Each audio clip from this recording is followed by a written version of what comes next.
करोड़पति ने अपने अपंग बेटे की 20 साल तक देखभाल की, जब तक एक दिन कुछ संदेह होने पर उसने घर में कैमरे लगाने का फैसला किया। रिकॉर्डिंग में जो देखा उसने उसे हिलाकर रख दिया। सूरज की किरणें रेशम के पर्दों से छनकर कमरे के संगमरमर के फर्श पर सुनहरे पैटर्न बना रही थी।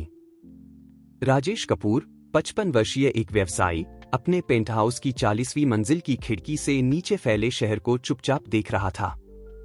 उसकी नजर, जो आमतौर पर तेज और पैनी होती थी, क्षितिज में कहीं खो गई थी, जैसे वह दूर कहीं जवाब खोज रहा हो। दरवाजे के खुलने की आवाज ने उसे अपने विचारों से बाहर निकाला। बिना मुड़े वह तुरंत जान गया कि कौन था। नमस्ते कपूर साहब, एक महिला की आवाज आई। मैं आपके द्वारा कल मांगी गई रिपोर्ट लाई हूं। राजेश धीरे से मुड़ा।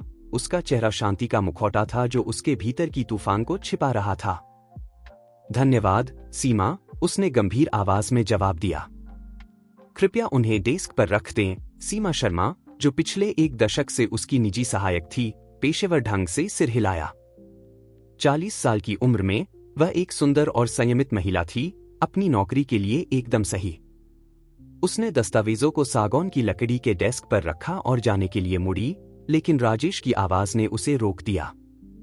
सीमा, आज रोहन कैसा है? यह सवाल, जो जाहिरा तौर पर आकस्मिक था, ने सीमा को अनजाने में तनाव में डाल दिया। रोहन जी ठीक हैं, साहब। फिजियोथेरेपिस्ट आधे घंटे पहले उनके सुबह के सत्र के लिए पहुंच गई थी। राजेश ने सिर हिलाया, उसकी नजर फिर से खिड़की की ओर मुड़ गई। धन्यवाद सीमा। अभी के लिए बस इतना ही। जब दरवाजा उसकी सहायक के पीछे बंद हो गया, तो राजेश ने एक लंबी और थकी हुई सांस छोड़ी। वह अपने डेस्क की ओर बढ़ा और चांदी में फ्रेम की गई एक तस्वीर उठाई। उसमें एक युवा राजेश एक चमकीली आंखों और शरारती मुस्कान वाले किशोर के साथ मुस्कुरा रहा था। रोहन, उसका बेटा, उस दुर्घटना से पहले जिसने हमेशा के लिए उनकी जिंदगियां बदल दी। उस भयानक रात की याद 10 साल पहले अभी भी उसे परेशान करती थी। टायरों की चीख, धातु के मुड़ने की आवाज, चीखें, और फिर सन्नाटा। एक ऐसा सन्नाटा जो अनंत काल तक चलता प्रतीत हुआ, जब तक कि पैरामेडिक्स नहीं पहुंचे। राजेश ने अपनी आंखें बंद कर लीं, अपने दिमाग से इन छवियों को दूर करने की कोशिश करते हुए। जब उसने उन्हें खोला, तो उसकी नजर कठोर हो गई थी। दृढ़ संकल्प के साथ उसने अपना कंप्यूटर चालू किया और एक विशेष प्रोग्राम तक पहुंच गया।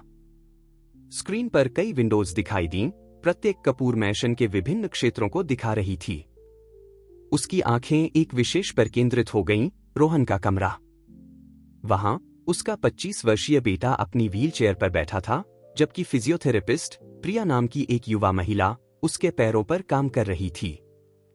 राजेश ने दृश्य को प्यार और संदेह के मिश्रण के साथ देखा। कुछ ठीक नहीं था। पिछले कुछ हफ्तों में उसने जो छोटे छोटे विवरण देखे थे, वे उसे परेशान कर रहे थे। जिस तरह से रोहन हिलता डुलता था जब उसे लगता था कि कोई उसे देख नहीं रहा है, कुछ अनजाने इशारे। दरवाजे पर एक दस्तक ने उसके विचारों को बाधित किया। आइए, उसने कहा, जल्दी से निगरानी की विंडोज बंद करते हुए। यह अमित गुप्ता था, कंपनी में उसका दाहिना हाथ। कपूर साहब, निदेशक मंडल इंतजार कर रहा है। हमें ग्लोबल कॉरपोरेशन के साथ विलय पर चर्चा करनी है। राजेश ने सिर हिलाया, खड़े होते हुए। बिल्कुल, चलिए। जैसे जैसे वह अमित के पीछे बोर्ड रूम की ओर चला, राजेश रोहन के बारे में सोचे बिना नहीं रह सका। क्या वह पागल हो रहा था? या क्या उसका बेटा वास्तव में उससे कुछ छिपा रहा था? बैठक घंटों तक चली। राजेश, जो आमतौर पर ध्यान केंद्रित करने का प्रतीक था, खुद को चर्चा किए जा रहे आंकड़ों और रणनीतियों पर ध्यान केंद्रित करने के लिए संघर्ष करते हुए पाया। उसका मन बार बार रोहन के कमरे की ओर, उन छोटे छोटे पलों की ओर लौट रहा था जो उसने कैमरों में देखे थे। जब आखिरकार बैठक खत्म हुई, राजेश जल्दी से अपने कार्यालय लौट आया। उसने दरवाजा अंदर से बंद कर लिया और फिर से निगरानी प्रोग्राम खोला। उसने अगले कई घंटे पिछले दिनों की रिकॉर्डिंग की समीक्षा करते हुए बिताए, कुछ भी ढूंढने की कोशिश करते हुए जो उसके संदेहों की पुष्टि या खंडन कर सके। और तब उसने देखा। यह 3 दिन पहले की एक रिकॉर्डिंग थी, रात के करीब। रोहन अपने कमरे में अकेला था। उसने अपने आसपास देखा, जैसे यह सुनिश्चित कर रहा हो कि कोई उसे देख नहीं रहा है। और फिर धीरे धीरे, स्पष्ट प्रयास के साथ लेकिन बिना किसी मदद के, वह व्हीलचेयर से उठ खड़ा हुआ। राजेश ने अपनी सांस रोक ली। उसके बेटे ने 2 कांपते कदम उठाए इससे पहले कि वह फिर से बैठ गया, थका हुआ लेकिन चेहरे पर विजय की मुस्कान के साथ। जब राजेश ने वीडियो को रोका तो उसके हाथ कांप रहे थे। भावनाओं का एक मिश्रण उस पर हावी हो गया, अपने बेटे को खड़े देखकर खुशी, धोखे पर गुस्सा, आगे कैसे बढ़ना है इस बारे में भ्रम। उसके फोन की आवाज ने उसे अपने ध्यान से बाहर निकाला। यह सीमा थी। कपूर साहब, डॉक्टर मेहता अपने मासिक चेकअप के लिए यहां हैं। राजेश अपनी चिकित्सा नियुक्ति को पूरी तरह से भूल गया था। धन्यवाद, सीमा। उन्हें अंदर आने को कहो। कुछ मिनट बाद डॉक्टर मेहता, सफेद बालों और मोटे चश्मे वाले 60 साल के एक आदमी, कार्यालय में प्रवेश कर रहे थे। राजेश, आप कैसा महसूस कर रहे हैं? डॉक्टर ने पूछा जैसे ही वह अपना उपकरण तैयार कर रहा था। ठीक, हमेशा की तरह, राजेश ने ध्यान से जवाब दिया। उसका दिमाग अभी भी उस वीडियो पर था जो उसने अभी देखा था। डॉक्टर मेहता ने उसकी विस्तार से जांच की, रूटीन के सवाल पूछे और नोट्स लिए। जब वह खत्म कर चुके तो उनका चेहरा गंभीर हो गया। राजेश, कुछ ऐसा है जो मुझे चिंतित कर रहा है। आपके हाल के रक्त परीक्षणों में कुछ असामान्यताएं दिखाई दे रही हैं। मैं निश्चित होने के लिए और परीक्षण करना चाहता हूं, लेकिन क्या? डॉक्टर, राजेश ने पूछा, अपने सीने में अचानक दबाव महसूस करते हुए।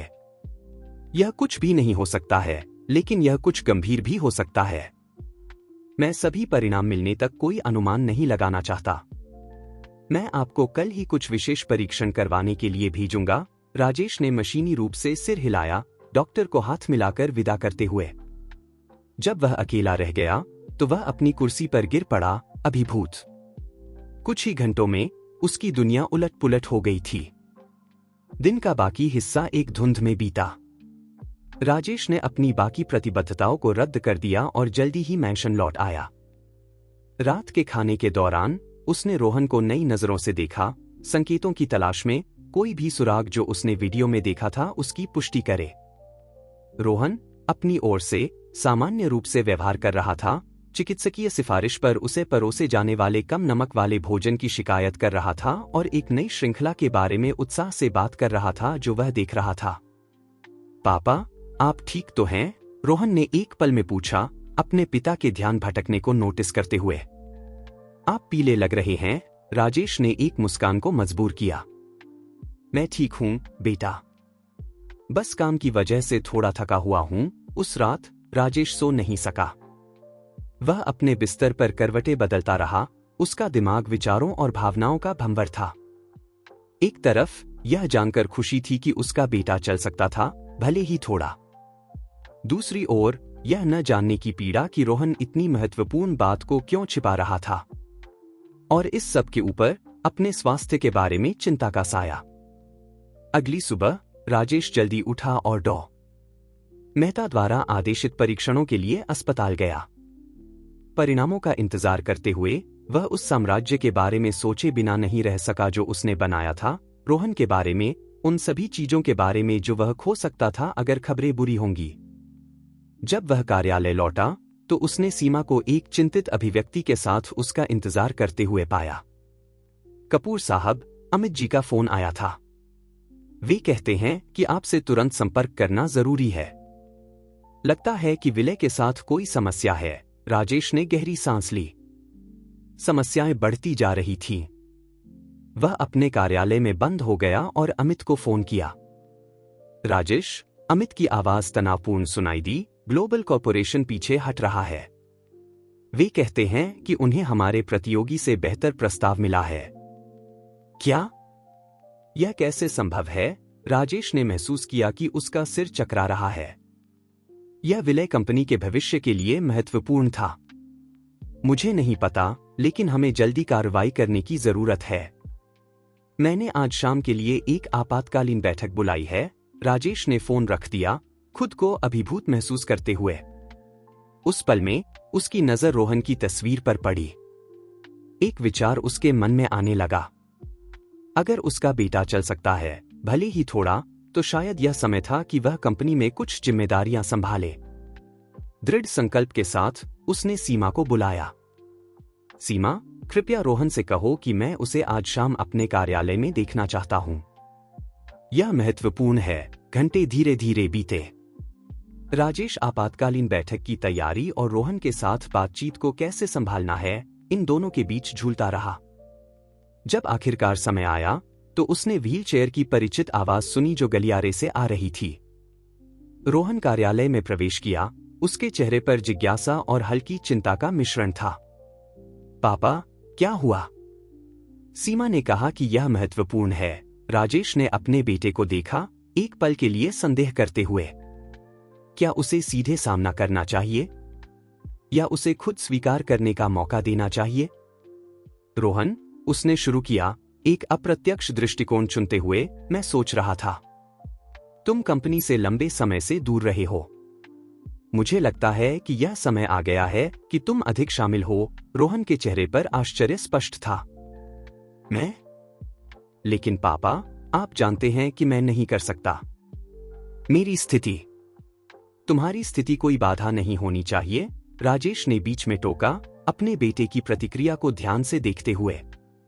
ऐसी बहुत सी चीजें हैं जो तुम शुरुआत में घर से कर सकते हो, और बाद में शायद तुम कभी कभी कार्यालय आ सकते हो। रोहन असहज लग रहा था। उसके हाथ अपनी व्हीलचेयर के नियंत्रणों के साथ घबराहट में खेल रहे थे। मुझे नहीं पता, पापा। मुझे नहीं लगता कि मैं इसके लिए तैयार हूं। राजेश ने अपने भीतर गुस्सा बढ़ते महसूस किया। उसका बेटा इस ढोंग को बनाए रखने पर क्यों जोर दे रहा था? वह उसे सीधे सामना करने ही वाला था जब उसका फोन बज। राजेश का फोन बजा। यह डॉक्टर मेहता थे। क्षमा करें, 1 मिनट के लिए, रोहन, उसने कहा, कॉल का जवाब देने के लिए दूर जाते हुए। डॉक्टर की आवाज गंभीर थी। राजेश, मुझे आपके परीक्षणों के परिणाम मिल गए हैं। मुझे डर है कि आपको जल्द से जल्द मेरी क्लिनिक आना होगा।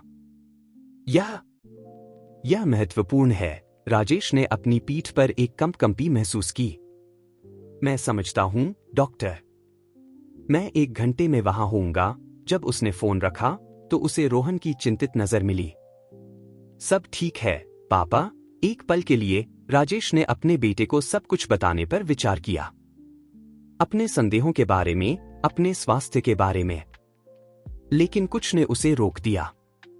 हाँ, सब ठीक है। बस एक नियमित चेकअप। रोहन आश्वस्त नहीं लग रहा था, लेकिन उसने जोर नहीं दिया। क्या आप चाहते हैं कि हम कंपनी के बारे में बात करना जारी रखें? राजेश ने सिर हिलाया। नहीं, हम इसे किसी और समय के लिए छोड़ देंगे। मुझे अभी निकलना है। जैसे ही वह रोहन को अपनी व्हीलचेयर में कार्यालय से बाहर जाते देख रहा था, राजेश ने दर्द का एक झटका महसूस किया। वे इस बिंदु तक कैसे पहुंचे? किस पल में पिता और पुत्र के बीच विश्वास इस तरह टूट गया? एक आह के साथ राजेश ने डॉक्टर मेहता के क्लिनिक जाने की तैयारी की, यह जानते हुए कि उस दिन के खुलासे उसकी जिंदगी को हमेशा के लिए बदल सकते हैं। डॉक्टर मेहता के क्लिनिक तक का सफर राजेश के लिए सड़कों और इमारतों का एक धुंधला धब्बा था। उसका दिमाग अपने स्वास्थ्य की चिंता और रोहन की स्थिति पर निराशा के बीच बंटा हुआ था। जब वह आखिरकार पहुंचा और डॉक्टर के डेस्क के सामने बैठ गया, तो उसे ऐसा लगा जैसे उसने एक मैराथन दौड़ ली हो। राजेश, डॉक्टर मेहता ने शुरू किया। उनकी आवाज नरम लेकिन गंभीर थी। आपके परीक्षणों के परिणामों ने कुछ चिंताजनक बात उजागर की है। आपको अर्डहेमचेस्टर सिंड्रोम नाम की एक दुर्लभ बीमारी है। राजेश ने आंखें झपकाईं, भ्रमित। मैंने इस बीमारी के बारे में कभी नहीं सुना। इसका क्या मतलब है, डॉक्टर? चिकित्सक ने अपना चश्मा उतारा और धीरे धीरे उसे साफ किया, जैसे वह सही शब्द खोज रहा हो। यह एक ऐसी स्थिति है जो शरीर के कई अंगों और प्रणालियों को प्रभावित करती है। आपके मामले में यह मुख्य रूप से आपकी हड्डियों और हृदय प्रणाली को प्रभावित कर रही है। और इलाज? राजेश ने पूछा, अपने गले में एक गांठ महसूस करते हुए। डॉक्टर मेहता ने आह भरी। ऐसे उपचार हैं जो लक्षणों को प्रबंधित करने और बीमारी की प्रगति को धीमा करने में मदद कर सकते हैं, लेकिन राजेश, मुझे आपसे ईमानदार होना चाहिए। आपके मामले में निदान देर से हुआ है। बीमारी काफी उन्नत अवस्था में है। राजेश को ऐसा महसूस हुआ जैसे उसके पैरों के नीचे की जमीन खिसक गई हो। कितना समय? उसने भारी आवाज में पूछा। डॉक्टर ने उसे करुणा से देखा। आक्रामक उपचार के साथ हम 1 से 2 साल की बात कर सकते हैं। बिना उपचार के शायद 6 महीने। राजेश के लिए दुनिया रुक गई। 6 महीने, 1 साल, अधिकतम 2। अचानक उसने जो कुछ भी बनाया था, जिसके लिए उसने संघर्ष किया था, वह सब महत्वहीन लगने लगा। मैं समझता हूं कि यह बहुत बड़ा झटका है, डॉक्टर मेहता ने जारी रखा। लेकिन यह महत्वपूर्ण है कि हम जल्द से जल्द उपचार शुरू करें। मैं आपको यह भी सलाह देता हूं कि आप अपने मामलों को व्यवस्थित करें और बाकी की बातचीत राजेश के लिए एक धुंध की तरह बीती। वह क्लिनिक से एक अलग आदमी के रूप में बाहर निकला जो अंदर गया था। सूरज आकाश में चमक रहा था, लोग सड़कों पर चल रहे थे, अपने रोजमर्रा के जीवन में व्यस्त। कैसे दुनिया अभी भी घूम सकती थी जब उसकी दुनिया रुक गई थी? जैसे जैसे वह वापस कार्यालय की ओर ड्राइव कर रहा था, हजारों विचार उसके दिमाग में चल रहे थे। उसकी कंपनी, उसकी विरासत, रोहन, अपने बेटे को गुप्त रूप से चलते हुए देखने का विचार, जबकि वह खुद मौत की सजा का सामना कर रहा था, उसमें भावनाओं का एक ऐसा मिश्रण पैदा किया जिसे वह समझ नहीं पाया। कंपनी पहुंचकर उसने अपने कर्मचारियों की चिंतित नजरों को अनदेखा किया और अपने कार्यालय में खुद को बंद कर लिया। सीमा ने उससे बात करने की कोशिश की, लेकिन उसने उसे एक कठोर इशारे से खारिज कर दिया। अपने कांच और स्टील के अभयारण्य में अकेले राजेश ने खुद को टूटने की अनुमति दी। जो आंसू उसने इतने लंबे समय तक रोक रखे थे, वे अंत में स्वतंत्र रूप से बहने लगे। उसने उस जीवन के लिए रोया जो वह नहीं जी पाएगा, उन पलों के लिए जो वह साझा नहीं कर पाएगा, उस भविष्य के लिए जो उससे छीन लिया जाएगा। जब वह आखिरकार शांत हो गया, तो उसकी नजर रोहन की तस्वीर पर पड़ी। गुस्सा उदासी की जगह लेने लगा। कैसे उसका बेटा उसे इस तरह धोखा दे सकता था? क्या उसे एहसास नहीं था कि उसने कितना कुर्बानी दी थी? कांपते हाथों से राजेश ने अपना कंप्यूटर खोला और फिर से निगरानी प्रणाली तक पहुंच गया। उसने अगले कई घंटे रोहन को देखते हुए बिताए, उसके धोखे के और सबूत ढूंढते हुए। उसने उसे फिजियोथेरेपिस्ट के साथ बातचीत करते देखा, उन कठिनाइयों का नाटक करते हुए जो स्पष्ट रूप से उसके पास नहीं थी। उसने उसे सावधानी से हिलते डुलते देखा जब उसे लगता था कि कोई उसे देख नहीं रहा है। हर छवि, हर गति राजेश के क्रोध को बढ़ा रही थी। जैसे जैसे वह देख रहा था, उसके दिमाग में एक योजना बनने लगी। अगर उसके पास कम समय बचा था, तो वह यह सुनिश्चित करेगा कि उसकी विरासत किसी ऐसे व्यक्ति के हाथों में न पड़े जो इसके लायक नहीं है।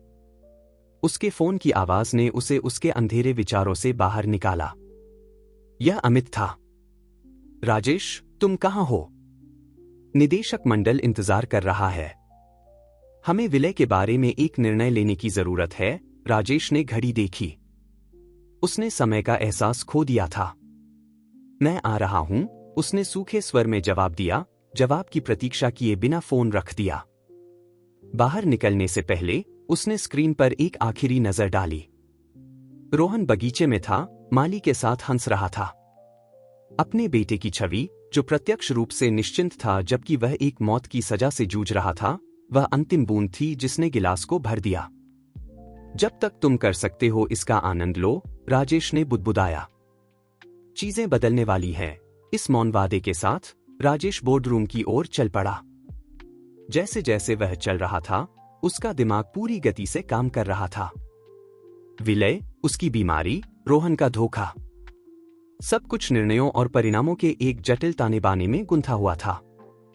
जैसे ही वह बोर्ड रूम में प्रवेश किया, सभी आंखें उसकी ओर मुड़ गईं। अमित उसे देखकर राहत महसूस करता प्रतीत हुआ।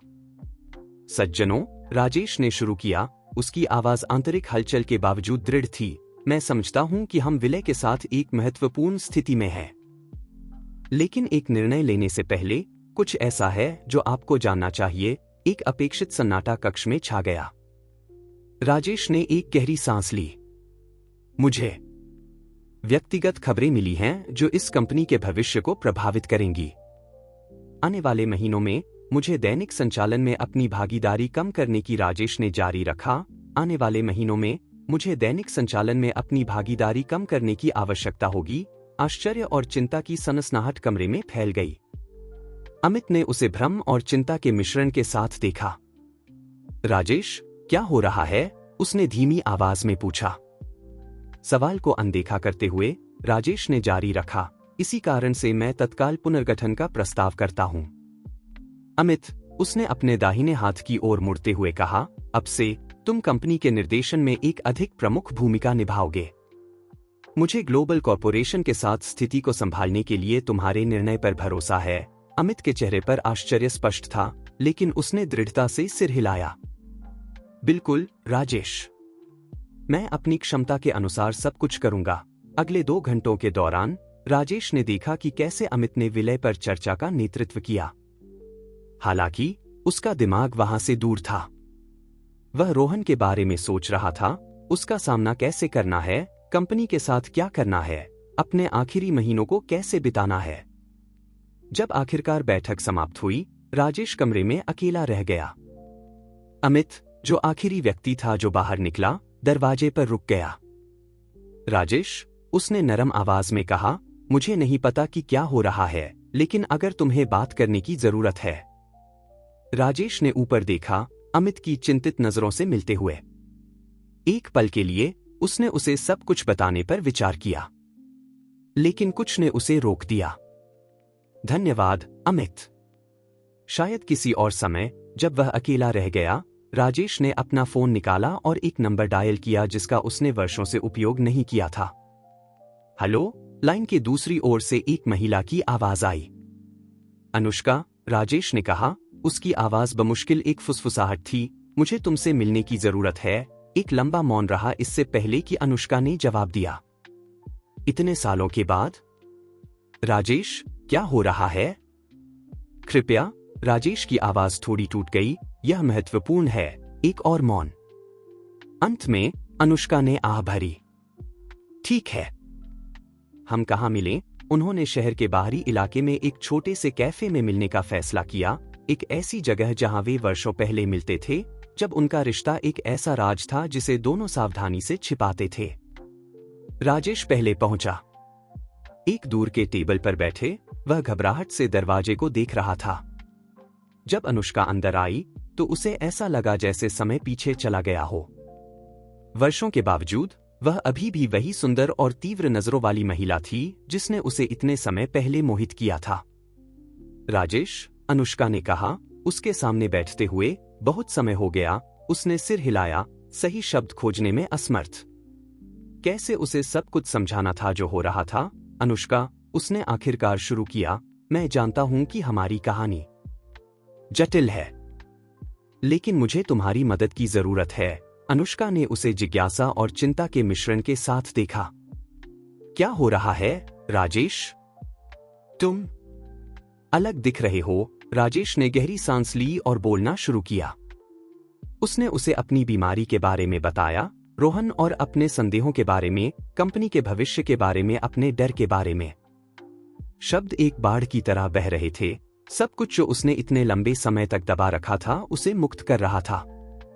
अनुष्का ने चुपचाप सुना। उसकी अभिव्यक्ति आश्चर्य से चिंता और अंत में दृढ़ संकल्प में बदल गई। राजेश, उसने कहा जब वह आखिरकार बोलना बंद कर चुका था, जो तुम मुझसे मांग रहे हो वह मैं जानता हूं। उसने बीच में टोका, मैं जानता हूं कि इतने समय के बाद यह बहुत मांगना है, लेकिन तुम इसके लिए एकमात्र व्यक्ति हो जिस पर मैं भरोसा कर सकता हूं। अनुष्का ने एक पल के लिए चुप रहकर अपने विकल्पों पर विचार किया। आखिरकार उसने धीरे से सिर हिलाया। ठीक है राजेश, मैं तुम्हारी मदद करूंगी, लेकिन मुझे चाहिए कि तुम कुछ समझो। मैं यह तुम्हारे लिए कर रही हूं, रोहन के लिए नहीं, और निश्चित रूप से कंपनी के लिए नहीं। राजेश ने महसूस किया कि उसके कंधों से एक बोझ उठ गया। धन्यवाद अनुष्का, तुम नहीं जानती कि यह मेरे लिए क्या मायने रखता है। जैसे जैसे वे अपनी योजना के विवरणों पर चर्चा कर रहे थे, राजेश यह सोचे बिना नहीं रह सका कि वे इस बिंदु तक कैसे पहुंचे। अनुष्का, जो एक समय उसके जीवन का प्यार थी, अब उसकी विरासत के भविष्य में एक महत्वपूर्ण कड़ी बन जाएगी। उस रात मैंशन में वापस राजेश खुद को रोहन के कमरे के दरवाजे के सामने खड़ा पाया। वह दूसरी तरफ से टेलीविजन की आवाज सुन सकता था। एक पल के लिए उसने वहीं अपने बेटे का सामना करने पर विचार किया, लेकिन कुछ ने उसे रोक दिया। अभी समय नहीं था, अभी नहीं। वह अपने अध्ययन कक्ष में चला गया, जहां उसने अगले कई घंटे कानूनी और वित्तीय दस्तावेजों की समीक्षा करते हुए बिताए। जब वह आखिरकार सोने गया तो लगभग सुबह हो चुकी थी। अपने सपनों में राजेश ने खुद को एक चट्टान की चोटी पर खड़ा देखा। एक तरफ रोहन था, मुस्कुराता हुआ और स्वतंत्र रूप से चलता हुआ। दूसरी ओर अनुष्का उसे प्यार और उदासी के मिश्रण के साथ देख रही थी, और उसके सामने एक गहरा और अंधेरा गड्ढा था जो उसे बुला रहा प्रतीत होता था। वह पसीने में भीगा हुआ चौंक कर जाग गया। घड़ी सुबह के 3 बजे दिखा रही थी। एक आह के साथ राजेश उठा और खिड़की की ओर गया। शहर मंद रोशनी के नीचे सो रहा था, कपूर मैंशन में विकसित हो रहे नाटक से अनजान। जल्द ही राजेश ने बुदबुदाया, क्षितिज की ओर देखते हुए, जल्द ही सब कुछ बदल जाएगा। सुबह की रोशनी ने उसे अभी भी जागते हुए पाया। उसका दिमाग योजनाओं और निर्णयों का भंवर था। जो दिन आने वाला था वह कई जिंदगियों के मार्ग को बदलने का वादा करता था, और राजेश कपूर अपने पास बची सारी ताकत के साथ इसका सामना करने का दृढ़ संकल्प लिए था। सूरज अभी अभी क्षितिज पर दिखाई दे रहा था जब राजेश कपूर पहले से ही अपने कार्यालय में था।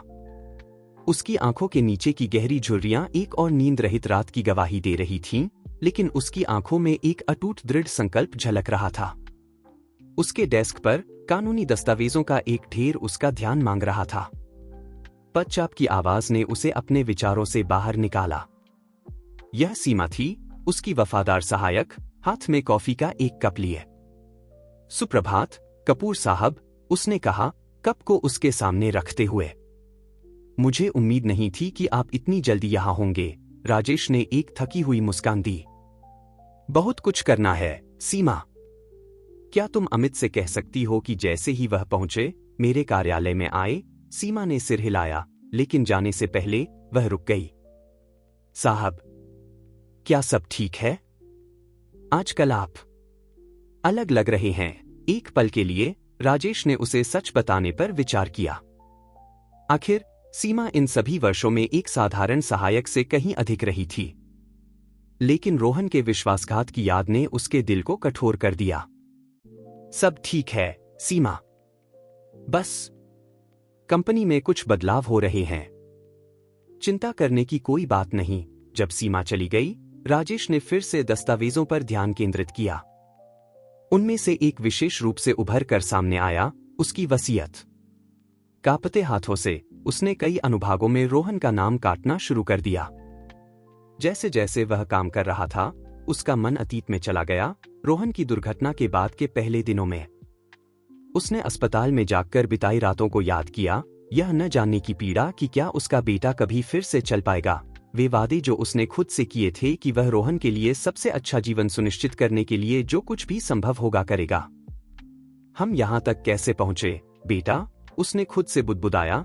एक अकेला आंसू उसके गाल पर लुढ़क गया। दरवाजे के खुलने की आवाज ने उसे उसकी यादों से बाहर निकाला। यह अमित था। राजेश, सीमा ने कहा कि तुम मुझे देखना चाहते थे, उसने कहा, कार्यालय में प्रवेश करते हुए। राजेश ने खुद को जल्दी से संभाला। हाँ अमित, कृपया बैठो, हमें बहुत कुछ चर्चा करनी है। अगले घंटे के दौरान राजेश ने अमित को कंपनी के पुनर्गठन के लिए अपनी योजनाओं के बारे में बताया। उसने उसे नई जिम्मेदारियों के बारे में बताया, निदेशक मंडल में बदलाव के बारे में, दीर्घकालिक रणनीतियों के बारे में। जो उसने नहीं बताया वह था इन अचानक बदलावों का कारण। अमित ध्यान से सुन रहा था, सिर हिलाते हुए और कभी कभी सवाल पूछते हुए, लेकिन राजेश उसकी आंखों में चिंता देख सकता था। राजेश, अमित ने अंत में कहा, मैं तुम्हारे द्वारा मुझ पर रखे जा रहे विश्वास की सराहना करता हूं, लेकिन मैं यह सोचे बिना नहीं रह सकता कि इस सब के पीछे कुछ और है।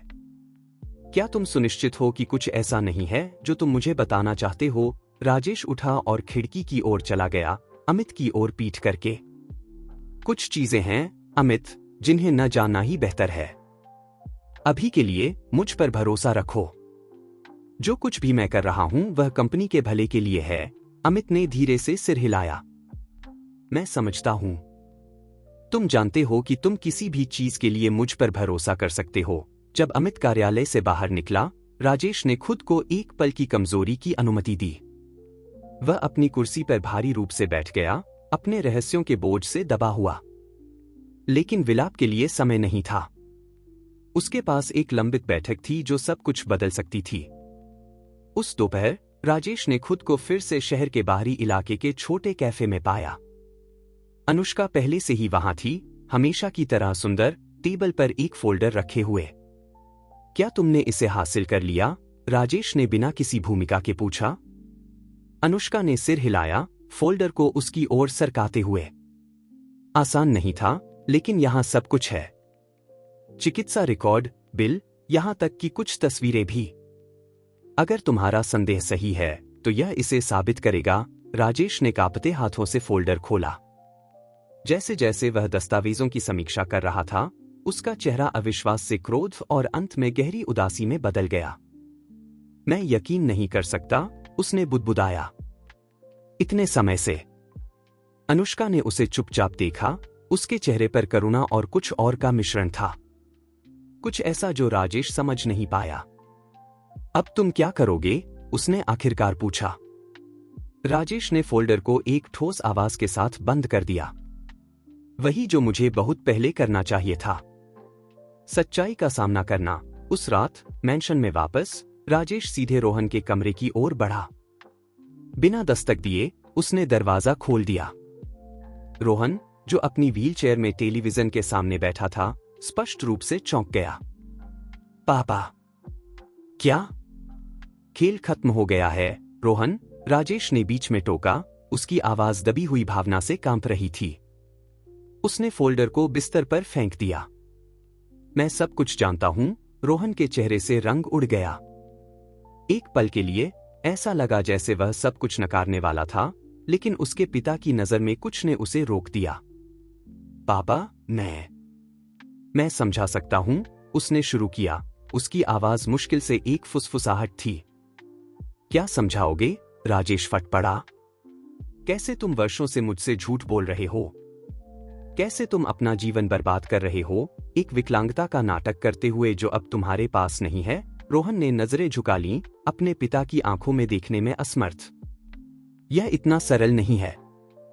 इतना सरल नहीं है, राजेश ने कड़वाहट से हंसा। बताओ बेटा, कौन सा हिस्सा सरल नहीं है? वह हिस्सा जहां तुम वर्षों पहले ठीक हो गए थे और मुझे बताने का फैसला नहीं किया? या वह हिस्सा जहां तुम उन थेरेपी पर मेरी कड़ी मेहनत से कमाए गए पैसे खर्च कर रहे हो जिनकी तुम्हें अब जरूरत नहीं है? रोहन के गालों पर आंसू बहने लगे। मुझे माफ कर दीजिए पापा। मुझे डर था। दुनिया का सामना करने का डर, आपकी उम्मीदों पर खरा न उतरने का डर। राजेश ने महसूस किया कि उसका दिल दो टुकड़ों में टूट गया। वह अपने बेटे को गले लगाना चाहता था, उसे बताना चाहता था कि सब ठीक हो जाएगा। लेकिन अपनी खुद की बीमारी की याद, उसके बचे हुए कुछ महीनों ने उसके संकल्प को मजबूत कर दिया। रोहन, उसने कहा, अब उसकी आवाज ठंडी और दूर थी, कल से चीजें बदलने वाली है। अब और थेरेपी नहीं होगी, नर्स नहीं होंगी, कोई विशेष ध्यान नहीं होगा। यह समय है कि तुम वास्तविकता का सामना करो। लेकिन पापा। कोई लेकिन नहीं, राजेश ने बीच में टोका। तुम्हारे पास सच्चाई बताने के लिए वर्ष थे। अब बहुत देर हो चुकी है। इन शब्दों के साथ राजेश कमरे से बाहर निकल गया, रोहन को अपने अपराध बोध और आंसुओं के साथ अकेला छोड़ दिया। उस रात जब कपूर मैंशन एक तनावपूर्ण सन्नाटे में डूब गया, दो परेशान आत्माएं अपने आंतरिक शैतानों से जूझ रही थीं।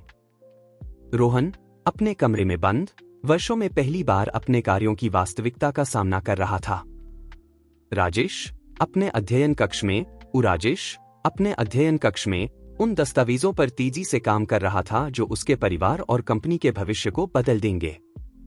उनमें से कोई भी नहीं जानता था कि ठीक उसी समय एक और व्यक्ति उनकी जिंदगी में प्रवेश करने और उसे हमेशा के लिए बदलने वाला था। शहर के दूसरे छोर पर एक मामूली अपार्टमेंट में प्रिया, रोहन की युवा फिजियोथेरेपिस्ट, अपने फोन को घूर रही थी। स्क्रीन पर एक टेक्स्ट संदेश भयावह रूप से चमक रहा था। कपूर परिवार के बारे में सच्चाई जानने का समय आ गया है। कल सुबह 10 बजे सेंट्रल पार्क के कैफे में। चुकना मत। प्रिया को यह नहीं पता था, लेकिन वह कपूर मैंशन में विकसित हो रहे नाटक में एक महत्वपूर्ण कड़ी बनने वाली थी। और उसके साथ ऐसे खुलासे आएंगे जो राजेश और रोहन के विश्वास की नींव को हिला देंगे। अगली सुबह का उदय न केवल एक नए दिन का, बल्कि उन सभी शामिल लोगों के भाग्य को बदलने वाली घटनाओं की श्रृंखला की शुरुआत का भी संकेत देगा। और जैसे जैसे शहर जागता था, अपने भीतर विकसित हो रहे नाटक से अनजान, हमारी कहानी के पात्र अनजाने में अपनी सबसे बड़ी चुनौतियों का सामना करने के लिए तैयार हो रहे थे। कपूर मैंशन में राजेश जल्दी उठा, जैसा कि उसकी आदत थी। लेकिन इस सुबह उसकी सामान्य दिनचर्या एक अप्रत्याशित कॉल से बाधित हो गई।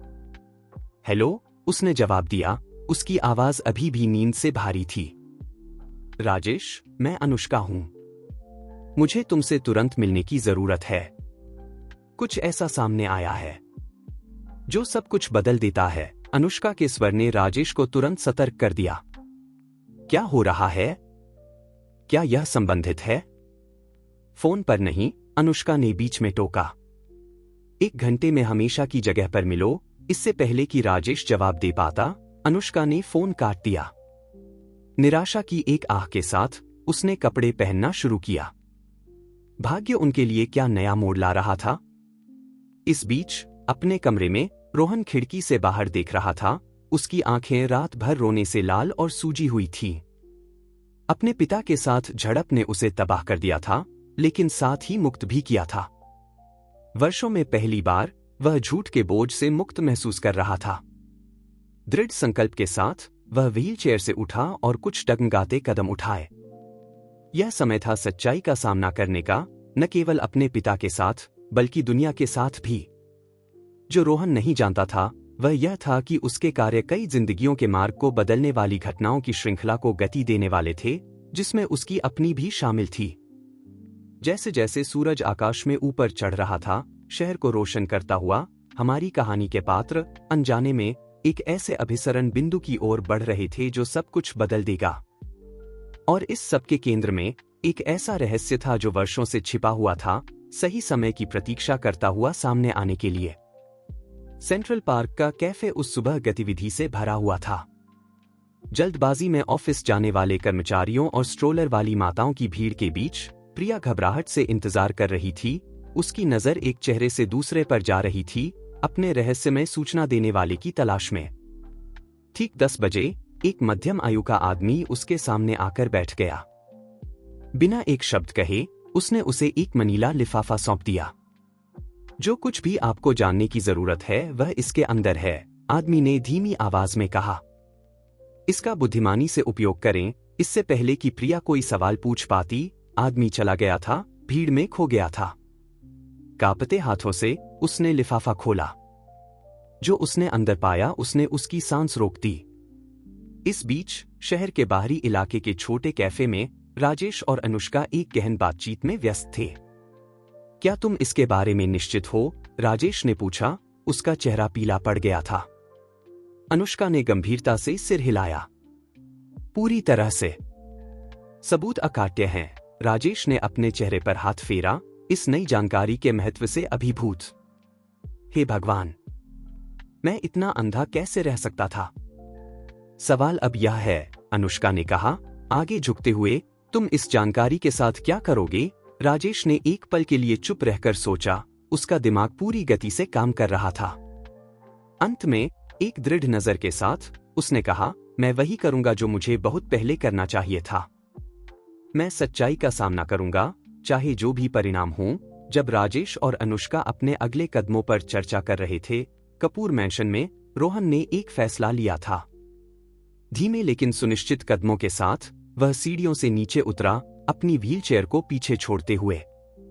सीमा, जो लॉबी से गुजर रही थी, ने उसे देखकर अपने हाथ की ट्रे गिरा दी। रोहन बाबू, वह चिल्लाई, उसकी आंखें चौड़ी हो गईं। आप। चल रहा हूं, सीमा, रोहन ने एक उदास मुस्कान के साथ पूरा किया। मैं बहुत लंबे समय से चल रहा हूं। यह समय है कि सभी को यह पता चले। उसी पल मुख्य द्वार जोर से खुला। राजेश अंदर आया, उसके पीछे अनुष्का थी। रोहन को खड़े देखकर राजेश एकदम रुक गया। पापा, रोहन ने शुरू किया, कुछ ऐसा है जो मुझे आपको बताने की जरूरत है। लेकिन इससे पहले कि वह जारी रख सकता, एक और आवाज ने बाधा डाली।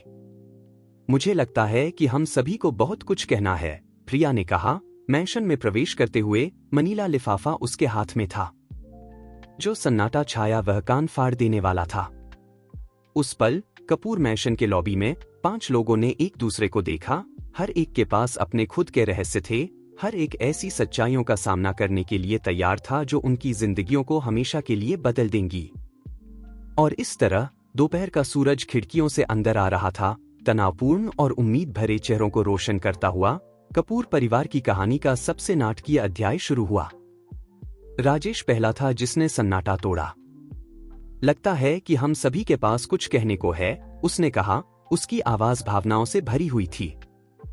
लेकिन इससे पहले कि हम शुरू करें, कुछ ऐसा है जो आप सभी को जानना चाहिए। उसने एक पल रुककर गहरी सांस ली। मैं बीमार हूं। मुझे जीने के लिए कुछ ही महीने बचे हैं। यह खुलासा एक बम की तरह गिरा। रोहन ने अपने पिता की ओर एक डगमगाता कदम बढ़ाया, अपने स्वयं के इकबाल को पल भर के लिए भूल गया। पापा, आप क्या कह रहे हैं? राजेश ने अपने बेटे को देखा। उसकी आंखों में प्यार और निराशा का मिश्रण था। मुझे एक दुर्लभ बीमारी है, रोहन। यह घातक है। इसीलिए मैं कंपनी में बदलाव कर रहा था, अपनी वसीयत में। आपकी वसीयत? रोहन ने बीच में टोका, उसकी आवाज कांप रही थी। पापा, मुझे आपके पैसे नहीं चाहिए। मैं बस चाहता हूं कि आप ठीक हों, राजेश ने कड़वाहट से मुस्कुराया। इसके लिए बहुत देर हो चुकी है, बेटा। लेकिन अब तुम्हारी बारी है।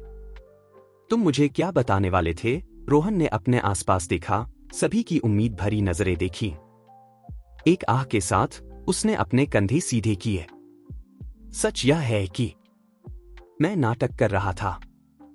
मैं वर्षों से चल सकता हूं, लेकिन मुझे दुनिया का सामना करने का डर था, आपको निराश करने का डर था। जो सन्नाटा छाया वह भारी था, दबी हुई भावनाओं से भरा हुआ। राजेश ने अपनी आंखें बंद कर लीं, जैसे इस खुलासे का वजन सहन करने के लिए बहुत अधिक हो। तभी प्रिया ने एक कदम आगे बढ़ाया। और भी बहुत कुछ है, उसने कहा, मनीला लिफाफा थामे हुए। बहुत कुछ। सभी की नजरें उसकी ओर मुड़ गईं। प्रिया ने कांपते हाथों से लिफाफे से कई दस्तावेज निकाले। ये कागजात कपूर परिवार के बारे में सच्चाई का खुलासा करते हैं। एक ऐसी सच्चाई जो वर्षों से छिपी हुई थी। अनुष्का, जो अब तक चुप थी, प्रिया के पास आई। तुमने यह कहां से प्राप्त किया? उसने पूछा। उसकी आवाज तनाव से भरी हुई थी। अब यह मायने नहीं रखता, प्रिया ने जवाब दिया। जो मायने रखता है वह है इनमें क्या है। राजेश और रोहन की ओर मुड़ते हुए वह जारी रही। इन दस्तावेजों के अनुसार आप दोनों पिता और पुत्र नहीं है। यह खुलासा कमरे में बिजली की तरह गिरा। रोहन लड़खड़ाया, नजदीकी दीवार का सहारा लेते हुए। राजेश अपनी ओर से स्तब्ध रह गया। उसका चेहरा आघात का मुखौटा बना हुआ था। तुम क्या कह रही हो? राजेश ने आखिरकार कहा। प्रिया ने एक गहरी सांस ली इससे पहले कि वह जारी रखती। ये कागजात दिखाते हैं कि रोहन को गुप्त रूप से गोद लिया गया था। उसकी असली मां अनुष्का है। सभी नजरें अनुष्का की ओर मुड़ गईं, जो स्पष्ट रूप से पीली पड़ गई थी। मैं समझा सकती हूं, वह शुरू हुई, लेकिन उसकी आवाज टूट गई। राजेश ने उसकी ओर मुड़ा। उसकी आंखें दर्द और भ्रम से भरी हुई थी। अनुष्का, क्या यह सच है? अनुष्का ने धीरे से सिर हिलाया। उसकी आंखों में आंसू आ गए। हां, राजेश। रोहन मेरा बेटा है। हमारा बेटा। जो सन्नाटा छाया वह कान फाड़ने वाला था। रोहन अपने माता पिता से अनुष्का की ओर और वापस देख रहा था, इस नई वास्तविकता को समझने की कोशिश कर रहा था। लेकिन कैसे? क्यों? अनुष्का ने अपनी कहानी शुरू करने से पहले एक गहरी सांस ली। 25 साल पहले राजेश और मेरा एक रिश्ता था। हम युवा थे, प्यार में थे, लेकिन परिस्थितियां।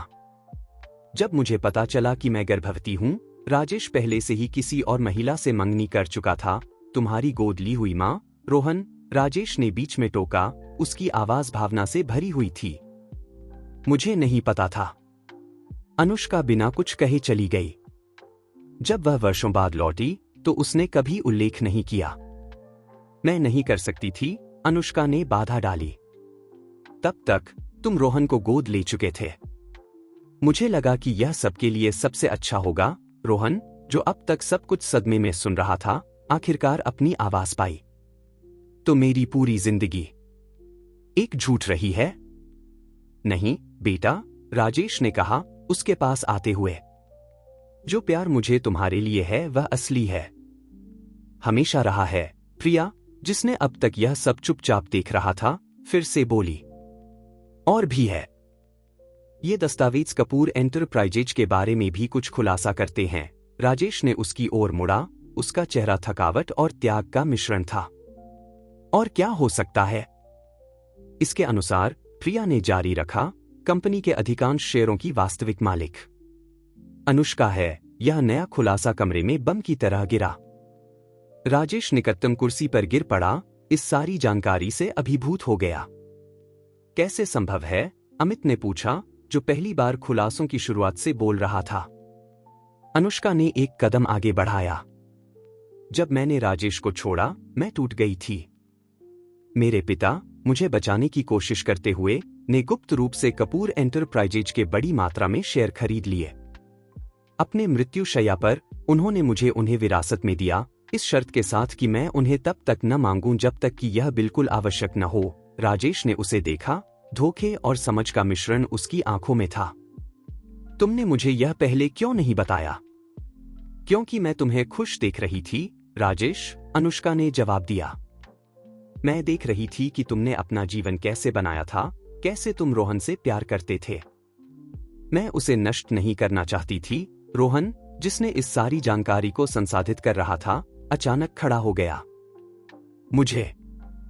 मुझे हवा की जरूरत है, उसने कहा, इससे पहले कि वह जल्दी से कमरे से बाहर निकल गया। राजेश ने उसके पीछे जाने की कोशिश की, लेकिन अनुष्का ने उसे रोक दिया। उसे छोड़ दो।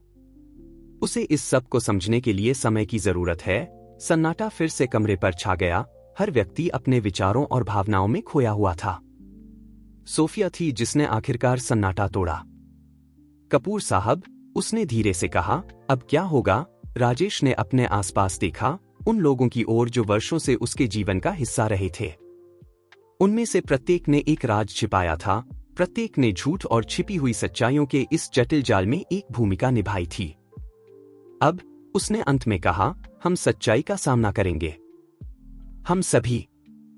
और फिर हम तय करेंगे कि हमारे बचे हुए समय के साथ क्या करना है। जैसे ही वह यह कह रहा था, राजेश ने अपने सीने में एक तेज दर्द महसूस किया। उसने अपना हाथ अपने दिल पर रखा, उसका चेहरा दर्द से विकृत हो गया। राजेश, अनुष्का चिल्लाई, उसकी ओर दौड़ते हुए। मैं ठीक हूं, वह कहने में कामयाब हुआ, लेकिन उसकी पीलापन इसके विपरीत कह रहा था। एम्बुलेंस बुलाओ, अमित ने आदेश दिया, जबकि वह राजेश को बैठने में मदद कर रहा था। जब मैंशन में अफरा-तफरी मच गई, सोफिया जोर जोर से आपातकालीन सेवाओं को फोन कर रही थी और अनुष्का राजेश का हाथ पकड़े हुए थी। किसी ने बगीचे की छायाओं से एक आकृति को देखते हुए नहीं देखा। रोहन, आंसू भरी आंखों के साथ, देख रहा था कि कैसे उसके पिता को नहीं, उस आदमी को जिसने उस रोहन, आंसू भरी आंखों के साथ, देख रहा था कि कैसे उसके पिता को नहीं, उस आदमी को जिसने उसे एक पिता की तरह पाला था, स्ट्रेचर पर बाहर ले जाया जा रहा था। उस क्षण में, उसने एक ऐसा फैसला लिया जो कपूर परिवार के इतिहास को हमेशा के लिए बदल देगा। जब एम्बुलेंस दूर जा रही थी, सायरन रात में गूंज रहे थे, मैंशन के निवासियों ने एक दूसरे को देखा, यह जानते हुए कि अब कुछ भी पहले जैसा नहीं रहेगा। सच्चाइयां सामने आ चुकी थीं, लेकिन इन खुलासों के परिणाम अभी भी सामने आने बाकी थे। और इस तरह, राजेश अपनी जिंदगी के लिए एम्बुलेंस में संघर्ष कर रहा था, अनुष्का अपने अतीत का सामना कर रही थी, रोहन रात में गायब हो गया था, और बाकी लोग जो कुछ भी हुआ था उसे समझने की कोशिश कर रहे थे। हमारी कहानी का दूसरा अध्याय समाप्त होता है और अधिक सवाल छोड़ता है जवाबों की तुलना में और आने वाले नाटकीय घटनाक्रम के लिए मंच तैयार करता है। सुबह की रोशनी ने कपूर मैंशन को एक तनावपूर्ण सन्नाटे में डूबा हुआ पाया। पिछली रात की घटनाओं ने सभी निवासियों को सदमे और भ्रम की स्थिति में छोड़ दिया था। सेंट्रल हॉस्पिटल के प्रतीक्षा कक्ष में अनुष्का और अमित राजेश की स्थिति के बारे में खबर का इंतजार कर रहे थे, जबकि सोफिया मैंशन में रह गई थी, रोहन की वापसी का इंतजार कर रही थी। जल्दी कदमों की आवाज ने अनुष्का और अमित को ऊपर देखने के लिए प्रेरित किया। एक थके हुए दिखने वाले डॉक्टर उनकी ओर बढ़ रहा था। कपूर साहब के परिजन? उसने पूछा। अनुष्का एक झटके में खड़ी हो गई।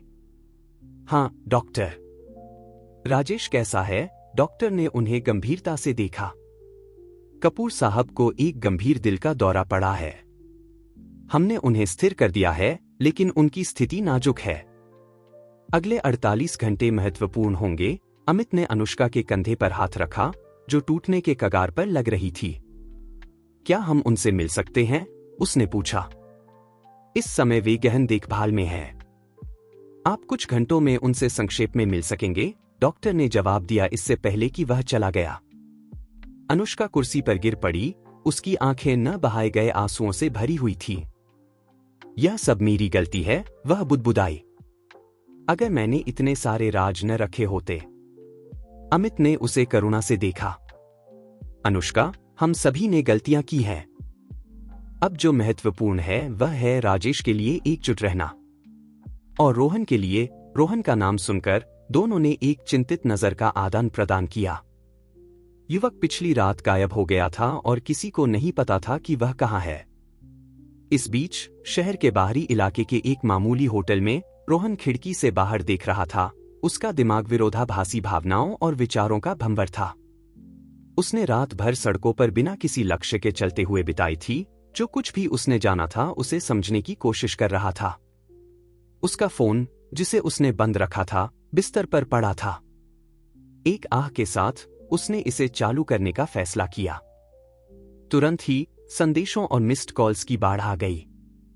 अधिकांश सोफिया के थे, लेकिन एक अनजान नंबर से था जिसने उसका ध्यान आकर्षित किया। कांपते हाथों से उसने संदेश खोला। रोहन, मैं जानती हूं कि तुम भ्रमित और दुखी हो, लेकिन कुछ ऐसी बातें हैं जो तुम्हें जानने की जरूरत है, ऐसी बातें जो कल रात नहीं कही गई। कृपया दोपहर 2 बजे पार्क के कैफे में मुझसे मिलो। प्रिया। रोहन ने समय देखा। दोपहर 1:30 बजे। एक पल के संदेह के बाद उसने एक फैसला लिया। यह समय था सच्चाई का सामना करने का, पूरी सच्चाई का। कपूर मैंशन में सोफिया घबराहट से गलियारों में चहलकदमी कर रही थी। अचानक दरवाजे की घंटी ने उसे चौंका दिया। जब उसने खोला तो वह प्रिया के सामने आमने सामने थी। तुम यहां क्या कर रही हो? सोफिया ने पूछा। उसका स्वर आश्चर्य और संदेह का मिश्रण था। प्रिया ने उसे दृढ़ता से देखा। मैं तुमसे बात करने आई हूं, सोफिया। कुछ ऐसी बातें हैं जो तुम्हें जानने की जरूरत है, ऐसी बातें जो सब कुछ बदल सकती हैं।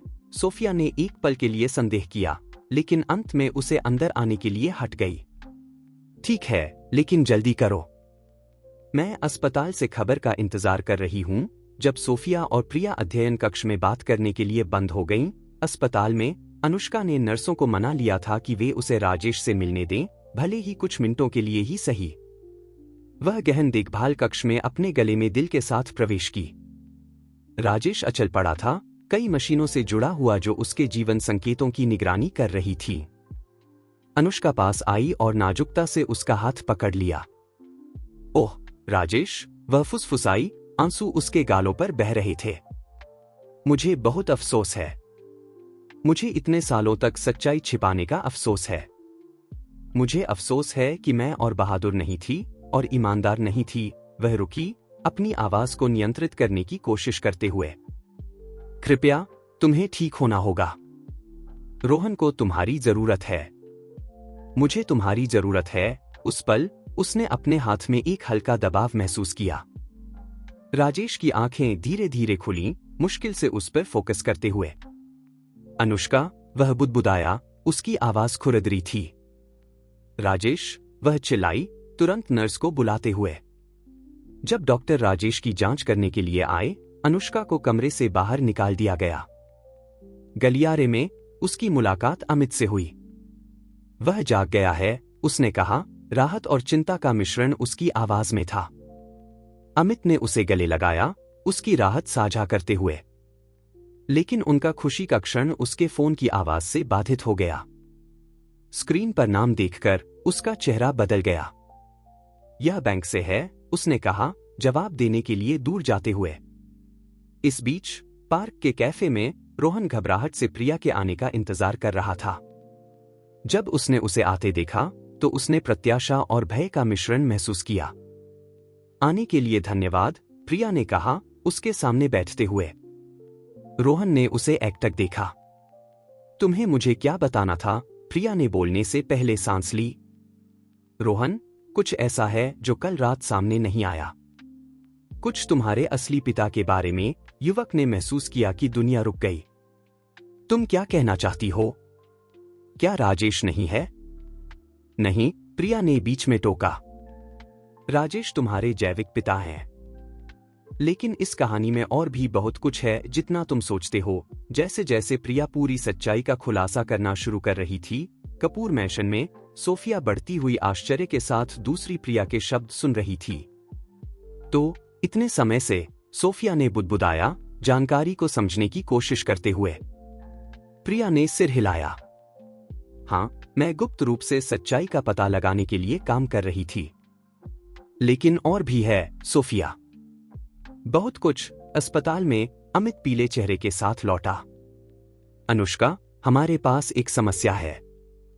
एक बड़ी समस्या। क्या हुआ? उसने पूछा, जवाब से डरते हुए। किसी ने कंपनी के खातों को खाली कर दिया है। सारा पैसा गायब हो गया है। यह खबर एक बम की तरह गिरी। उसी पल डॉक्टर राजेश के कमरे से बाहर आया। श्रीमती, उसने अनुष्का की ओर मुड़ते हुए कहा, कपूर साहब अपने बेटे के बारे में पूछ रहे हैं। वे कहते हैं कि यह जरूरी है, उन्हें उसे कुछ महत्वपूर्ण बताना है। अनुष्का और अमित ने चिंता भरी नजरों का आदान प्रदान किया। रोहन अभी भी गायब था, कंपनी के खाते खाली कर दिए गए थे और राजेश अभी भी गंभीर स्थिति में अपने बेटे से बात करने पर जोर दे रहा था। इस बीच पार्क के कैफे में रोहन बढ़ते हुए आतंक के साथ प्रिया के खुलासों को सुन रहा था। हर शब्द एक छुरे की तरह था, उसकी पहले से ही नाजुक वास्तविकता को और अधिक छिन्न-भिन्न करता हुआ। यह नहीं हो सकता, वह बुदबुदाया, उसका दिमाग जानकारी को समझने के लिए संघर्ष कर रहा था। इतने समय से। प्रिया ने उसे करुणा से देखा। मैं जानती हूं कि यह विश्वास करना मुश्किल है, रोहन। लेकिन मेरे पास सबूत हैं। उसने अपने बैग से एक लिफाफा निकाला और उसे मेज पर रख दिया। सब कुछ यहां है। कांपते हाथों से रोहन ने लिफाफा खोला और दस्तावेजों को पढ़ना शुरू किया। उसका चेहरा अविश्वास से आघात और फिर गहरी उदासी में बदल गया। तुम मुझे यह सब अब क्यों बता रही हो? उसने अंत में पूछा, अपनी नजर प्रिया की ओर उठाते हुए। उसने जवाब देने से पहले सांस ली। क्योंकि तुम्हारे पिता अस्पताल में हैं, रोहन। और क्योंकि मुझे लगता है कि तुम्हें अपने भविष्य के बारे में कोई फैसला लेने से पहले सच्चाई जानने का हक है। उसी पल रोहन का फोन बजा। यह अनुष्का थी। रोहन, कृपया अस्पताल आओ, अनुष्का ने कहा। उसकी आवाज तत्कालीनता से भरी हुई थी। तुम्हारे पिता राजेश तुम्हारे बारे में पूछ रहे हैं। वे कहते हैं कि उन्हें तुमसे कुछ महत्वपूर्ण बात करनी है। रोहन ने मेज पर रखे दस्तावेजों को देखा और फिर प्रिया को। मैं आ रहा हूं, उसने अंत में कहा, फोन रखते हुए। जैसे ही वह जाने के लिए उठा, प्रिया ने उसकी बाह पकड़ ली। रोहन, जाने से पहले तुम्हें एक और बात जाननी चाहिए। कपूर मैंशन में सोफिया ने दूसरी प्रिया के खुलासों को सुनना खत्म किया। उसकी दुनिया रोहन की तरह उलट-पुलट हो गई थी। तो अब हम क्या करें? सोफिया ने पूछा। उसकी आवाज मुश्किल से एक फुसफुसाहट थी। प्रिया ने उसे दृढ़ता से देखा। अब हम अस्पताल जाते हैं। यह समय है कि पूरी सच्चाई सामने आए। जब सोफिया और प्रिया अस्पताल की ओर जा रही थीं, अमित एक और चिंताजनक कॉल प्राप्त कर रहा था। इस बार यह पुलिस विभाग से था। श्री गुप्ता, लाइन के दूसरी ओर से आवाज आई, हमें कपूर एंटरप्राइजेज के बारे में चिंताजनक जानकारी मिली है। हमें चाहिए कि आप तुरंत थाने आएं और कुछ सवालों के जवाब दें। अमित ने महसूस किया कि उसके पैरों के नीचे की जमीन खिसक रही है। और क्या गलत हो सकता था? अस्पताल में राजेश होश में रहने के लिए संघर्ष कर रहा था। वह जानता था कि उसके पास बहुत कम समय बचा है और उसे रोहन से मिलने की जरूरत है। बहुत कुछ कहना था, बहुत से राज खोलने थे। शहर अपनी गतिविधियों में व्यस्त था, उस नाटक से अनजान जो विकसित हो रहा था। हमारी कहानी के पात्र अस्पताल की ओर बढ़ रहे थे। रोहन नए खुलासों के बोझ के साथ, अनुष्का राजेश के लिए अपनी चिंता और अपने पिछले कार्यों के परिणामों के डर के बीच विभाजित, अमित एक पुलिस जांच का सामना करते हुए, सोफिया और प्रिया ऐसी सच्चाइयों की वाहक जो सब कुछ बदल सकती थी। और इस सब के केंद्र में राजेश कपूर न केवल अपनी जिंदगी के लिए लड़ रहा था, बल्कि खुद को सुधारने का, अतीत की गलतियों को सुधारने का मौका पाने के लिए भी, इससे पहले कि बहुत देर हो जाए।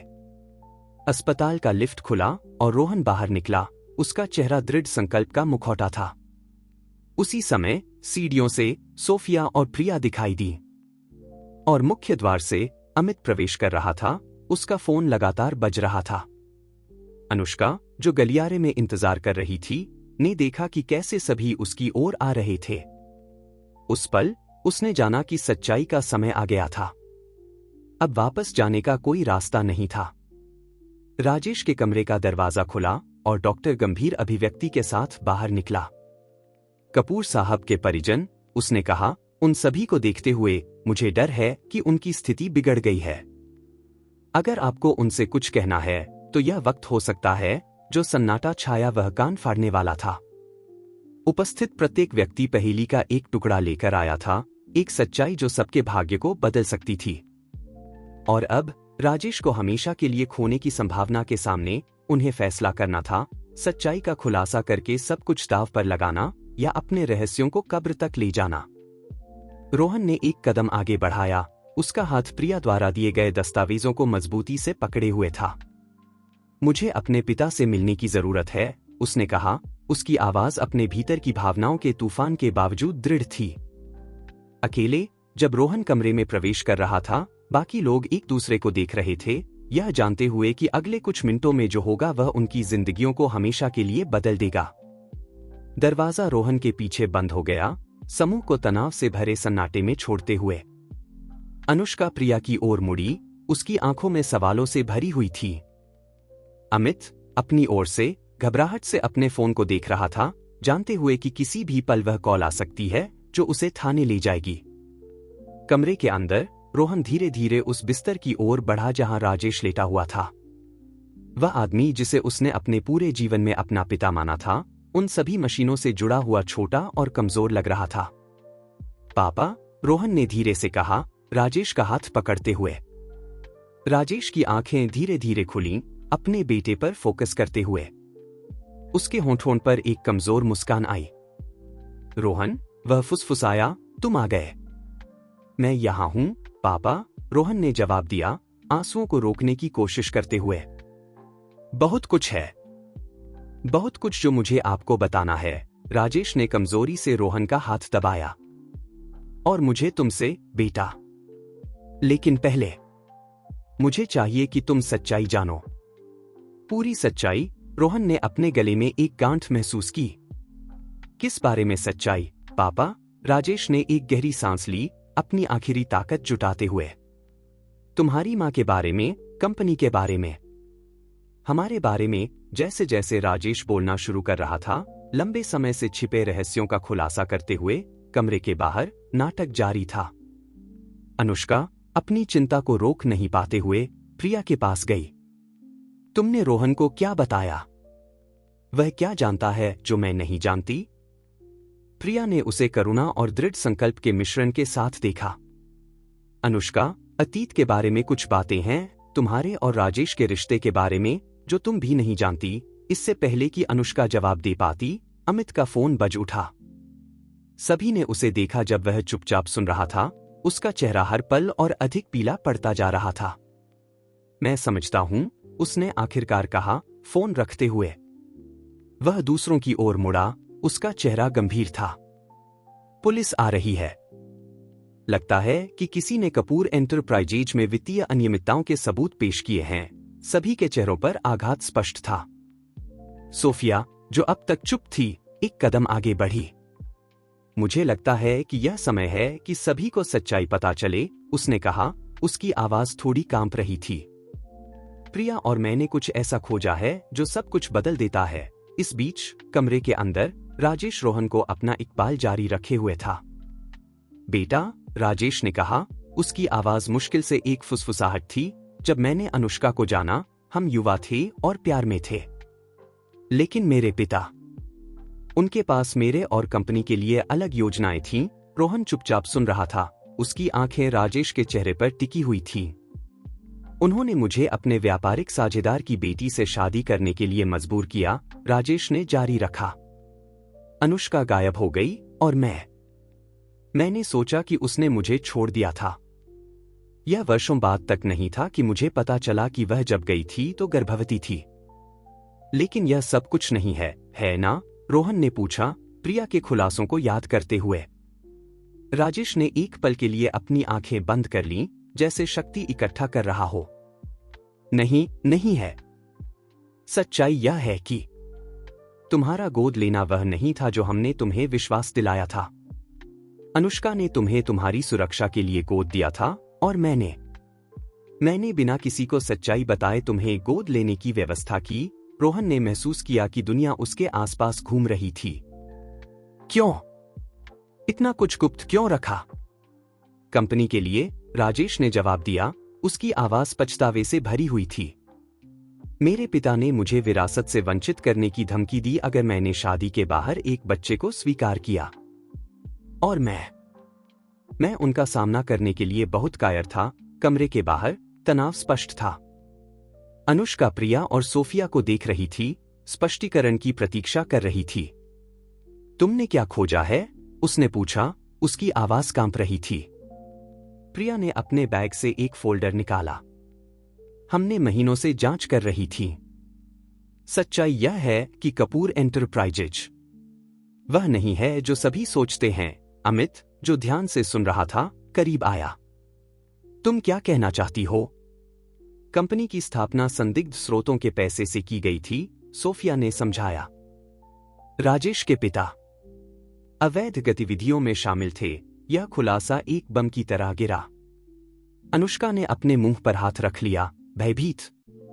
लेकिन इसका मतलब है कि पूरी कपूर संपत्ति जब्त की जा सकती है, अमित ने पूरा किया, अचानक समझते हुए कि पुलिस क्यों शामिल थी। उसी पल गलियारे में एक हलचल सुनाई दी। कई पुलिस अधिकारी पास आ रहे थे, एक गंभीर दिखने वाले जांच अधिकारी के नेतृत्व में। अमित गुप्ता? जांच अधिकारी ने पूछा। अमित ने सिर हिलाया, हार मानते हुए। मैं हूं। आप वित्तीय धोखाधड़ी और मनी लॉन्ड्रिंग के संदेह में गिरफ्तार हैं, जांच अधिकारी ने कहा, जबकि एक अधिकारी ने उसे हथकड़ी लगा दी। कमरे के अंदर बाहर हो रहे अराजकता से अनजान राजेश और रोहन अपनी बातचीत जारी रखे हुए थे। बेटा, राजेश ने कहा, उसकी आवाज और भी कमजोर हो रही थी, मुझे माफ कर दो। मैंने इतनी गलतियां की हैं। रोहन आंखों में आंसू लिए अपने पिता का हाथ मजबूती से पकड़े हुए था। पापा, मैंने भी आपसे झूठ बोला है, मेरी स्थिति के बारे में, लेकिन इससे पहले कि वह अपनी बात पूरी कर पाता, राजेश से जुड़ी मशीनें खतरनाक रूप से बीप करने लगी। रोहन एक झटके से खड़ा हो गया, मदद के लिए चिल्लाते हुए। डॉक्टर और नर्सें कमरे में दौड़ पड़े, रोहन को बाहर धकेलते हुए। गलियारे में वह अराजकता से मिला। अमित को हथकड़ी लगाई जा रही थी, अनुष्का रो रही थी, प्रिया और सोफिया पुलिस अधिकारियों को कुछ समझाने की कोशिश कर रही थी। क्या हो रहा है? रोहन चिल्लाया, उसकी दुनिया उसके आसपास बिखर रही थी। अनुष्का उसके पास आई, उसे मजबूती से गले लगाते हुए। ओह रोहन, वह सिसकी, सब कुछ बिखर गया है। उसी पल डॉक्टर राजेश के कमरे से बाहर निकला, उसका चेहरा गंभीर था। सभी ने उसकी ओर देखा, सांस रोके हुए। मुझे खेद है, डॉक्टर ने कहा, हमने जो कुछ भी कर सकते थे किया, लेकिन। शब्द हवा में लटके रहे, लेकिन उनका अर्थ स्पष्ट था। राजेश कपूर, वह आदमी जो उनके जीवन का केंद्र रहा था, चला गया था। जो सन्नाटा छाया वह कान फाड़ने वाला था। रोहन फर्श पर गिर पड़ा, दर्द और अपराध बोध से अभिभूत। अनुष्का चुपचाप रो रही थी, दीवार का सहारा लेकर। अमित अभी भी हथकड़ी में, सम्मान में सिर झुकाए खड़ा था। प्रिया और सोफिया ने एक दूसरे को देखा, जानते हुए कि अब पहले से कहीं ज्यादा पूरी सच्चाई को सामने आना चाहिए। जांच अधिकारी, प्रिया ने कहा, अमित को गिरफ्तार करने वाले अधिकारी के पास जाते हुए, कुछ ऐसा है जो आपको जानना चाहिए। कुछ ऐसा जो कपूर परिवार। जांच अधिकारी, प्रिया ने कहा, अमित को गिरफ्तार करने वाले अधिकारी के पास जाते हुए, कुछ ऐसा है जो आपको जानना चाहिए। कुछ ऐसा जो कपूर परिवार और उनकी कंपनी के बारे में आप जो कुछ भी जानते हैं उसे बदल देता है। जांच अधिकारी ने उसे जिज्ञासा से देखा। आप किस बारे में बात कर रही हैं? प्रिया ने जवाब देने से पहले सांस ली।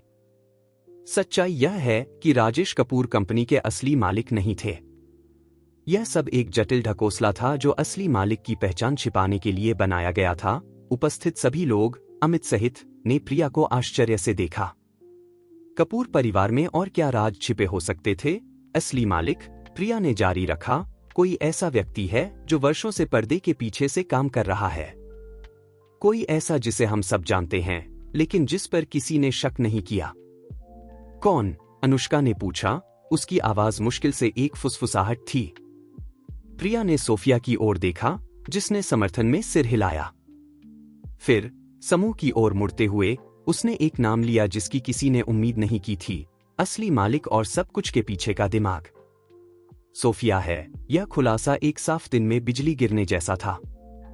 सभी आंखें सोफिया की ओर मुड़ गईं, जो उपस्थित लोगों के आश्चर्य और भ्रम भरी नजरों के सामने अडिग खड़ी रही। यह सच है, सोफिया ने कहा, उसकी आवाज पल की तनावपूर्ण स्थिति के बावजूद दृढ़ थी। मैं कपूर एंटरप्राइजेज की असली मालिक हूं। और यह समय है कि सभी को पूरी सच्चाई पता चले। जैसे जैसे सोफिया कपूर परिवार को घेरे रखने वाले झूठ और रहस्यों के जटिल जाल को खोलना शुरू कर रही थी, पास के कमरे में डॉक्टर राजेश को पुनर्जीवित करने के लिए संघर्ष कर रहे थे। अचानक सभी उम्मीदों के विपरीत मशीनें स्थिर होने लगीं। मुख्य डॉक्टर जल्दी से गलियारे में आया। यह एक चमत्कार है, उसने उद्घोष किया। कपूर साहब वापस आ गए हैं। यह खबर सोफिया के इकबाल को बाधित कर दी। एक पल के लिए सभी स्तब्ध रह गए, इस नए मोड़ को समझने में असमर्थ। रोहन पहला था जिसने प्रतिक्रिया दी, अपने पिता के कमरे की ओर दौड़ते हुए। अनुष्का ने उसका पीछा किया, उसके चेहरे पर राहत और चिंता का मिश्रण था। जांच अधिकारी, जो अभी भी सोफिया के खुलासों को समझने की कोशिश कर रहा था, उसकी ओर मुड़ा। श्रीमती, मुझे लगता है कि हमें इस बातचीत को थाने में जारी रखना होगा। आप सभी लोगों को, उसने समूह को देखते हुए कहा, बयान देने के लिए हमारे साथ आना होगा। जब अधिकारी स्थानांतरण की व्यवस्था करने लगे, राजेश के कमरे के अंदर एक भावुक दृश्य विकसित हो रहा था। राजेश, कमजोर लेकिन होश में, रोहन और अनुष्का को आंसू भरी आंखों से देख रहा था। मुझे माफ कर दो, उसने फुसफुसाया। मुझे सब कुछ के लिए माफ कर दो। रोहन ने अपने पिता का हाथ पकड़ा, उसका चेहरा विरोधाभासी भावनाओं का मिश्रण था। पापा, बहुत कुछ है जिसके बारे में हमें बात करने की जरूरत है। और हम करेंगे, अनुष्का ने बीच में टोका, उसकी आवाज नरम लेकिन दृढ़ थी। लेकिन अभी राजेश को आराम करने की जरूरत है। और हमें अपने कार्यों के परिणामों का सामना करना होगा। कमरे के बाहर सोफिया, प्रिया और अमित को अधिकारियों द्वारा ले जाया जा रहा था। उनमें से प्रत्येक पहेली का एक टुकड़ा अपने साथ ले जा रहा था, सच्चाई का एक हिस्सा जो एक बार खुलासा होने पर कपूर परिवार और सभी शामिल लोगों के भाग्य को हमेशा के लिए बदल देगा। जैसे जैसे समूह को अस्पताल से बाहर ले जाया जा रहा था, सूरज क्षितिज पर डूबना शुरू हो गया था, आकाश को लाल और सुनहरे रंगों से रंग रहा था। यह एक ऐसे दिन का अंत था जिसने किसी की कल्पना से अधिक नाटक और खुलासे देखे थे। लेकिन यह कपूर परिवार के लिए एक नए युग की शुरुआत भी था। असहज सच्चाइयों, कठिन प्रायश्चित और शायद दूसरे मौकों का युग। शहर अपनी तेज गति से जारी था, अस्पताल में विकसित हुए नाटक से अनजान। लेकिन हमारी कहानी के पात्रों के लिए कुछ भी पहले जैसा नहीं रहेगा। झूठ उजागर हो चुके थे, रहस्य खुल चुके थे, और अब अपने कार्यों के परिणामों का सामना करते हुए उनमें से प्रत्येक को यह तय करना होगा कि कौन सा रास्ता अपनाना है। क्या रोहन और राजेश सच्चाई की नींव पर अपना रिश्ता फिर से बना पाएंगे? क्या अनुष्का अपने बेटे की नजरों में खुद को सुधार पाएगी? सोफिया के वास्तविक नेतृत्व में कपूर एंटरप्राइजेज का क्या भविष्य होगा? और शायद सबसे महत्वपूर्ण, क्या वे सभी उस माफी और मुक्ति को पा सकेंगे जिसकी वे इतनी बेताबी से तलाश कर रहे थे? जैसे जैसे पुलिस की गाड़ी अस्पताल से दूर जा रही थी, सोफिया प्रिया और अमित को ले जा रही थी और रोहन और अनुष्का राजेश के बिस्तर के पास रह गए थे, एक बात स्पष्ट हो गई थी, कपूर परिवार की कहानी खत्म होने से बहुत दूर थी। वास्तव में कई मायनों में यह अभी शुरू ही हुई थी। और इस तरह अधिक सवाल और कम जवाब के साथ, घायल लेकिन उम्मीद भरे दिलों के साथ और एक अनिश्चित भविष्य के साथ हमारी कहानी का तीसरा अध्याय समाप्त होता है, पाठकों को यह जानने के लिए उत्सुक छोड़ते हुए कि आने वाले अध्यायों में कपूर परिवार के भाग्य में क्या मोड़ और आश्चर्य छिपे हैं। जांच कक्ष में असामान्य गतिविधि थी। अलग अलग कमरों में सोफिया, प्रिया और अमित पूछताछ का इंतजार कर रहे थे, प्रत्येक अपने विचारों और चिंताओं में डूबा हुआ था। सोफिया सीधी पीठ और निर्विकार चेहरे के साथ बैठी हुई, मानसिक रूप से उन घटनाओं की समीक्षा कर रही थी जिन्होंने उसे इस क्षण तक पहुंचाया था। दशकों के रहस्य और हेरफेर अब सामने आने वाले थे और वह जानती थी कि परिणाम भारी होंगे। दूसरे कमरे में प्रिया घबराहट में अपनी शर्ट के किनारे से खेल रही थी, सोच रही थी कि क्या उसने सच्चाई का खुलासा करके सही किया था। रोहन के प्रति उसकी वफादारी उसके कार्यों का प्रेरक रही थी, लेकिन अब एक पुलिस जांच की वास्तविकता का सामना करते हुए संदेह उसे परेशान करने लगे थे। अमित अपनी ओर चुप रहा, उसका दिमाग इस स्थिति से निकलने का रास्ता खोजने के लिए पूरी गति से काम कर रहा था। इतने वर्षों तक राजेश का दाहिना हाथ रहने के नाते वह जानता था कि कंपनी के संचालन के बारे में उसका ज्ञान उसे एक नाजुक स्थिति में डाल रहा था। इस बीच अस्पताल में राजेश कपूर होश में रहने के लिए संघर्ष कर रहा था। रोहन और अनुष्का उसके पास रहे, उनके चेहरों पर उसकी रिकवरी के लिए राहत और अनिश्चित भविष्य के लिए चिंता का मिश्रण था। पापा, रोहन ने धीरे से कहा, डॉक्टरों का कहना है कि आपको आराम की जरूरत है, लेकिन बहुत कुछ है जिसके बारे में हमें बात करने की जरूरत है। राजेश ने मुस्कुराने की कोशिश की, हालांकि यह प्रयास दर्द की एक मुद्रा में बदल गया। मैं जानता हूं, बेटा, और हम करेंगे। लेकिन पहले मुझे चाहिए कि तुम कुछ समझो, जो कुछ भी मैंने किया वह तुम्हारे लिए और परिवार के लिए किया। अनुष्का, जो अब तक चुप थी, एक कदम आगे बढ़ी। राजेश, मुझे लगता है कि यह समय है कि रोहन पूरी सच्चाई जाने। उसके जन्म के बारे में, कंपनी के बारे में, सब कुछ के बारे में। राजेश ने कमजोरी से सिर हिलाया। तुम सही हो, अनुष्का।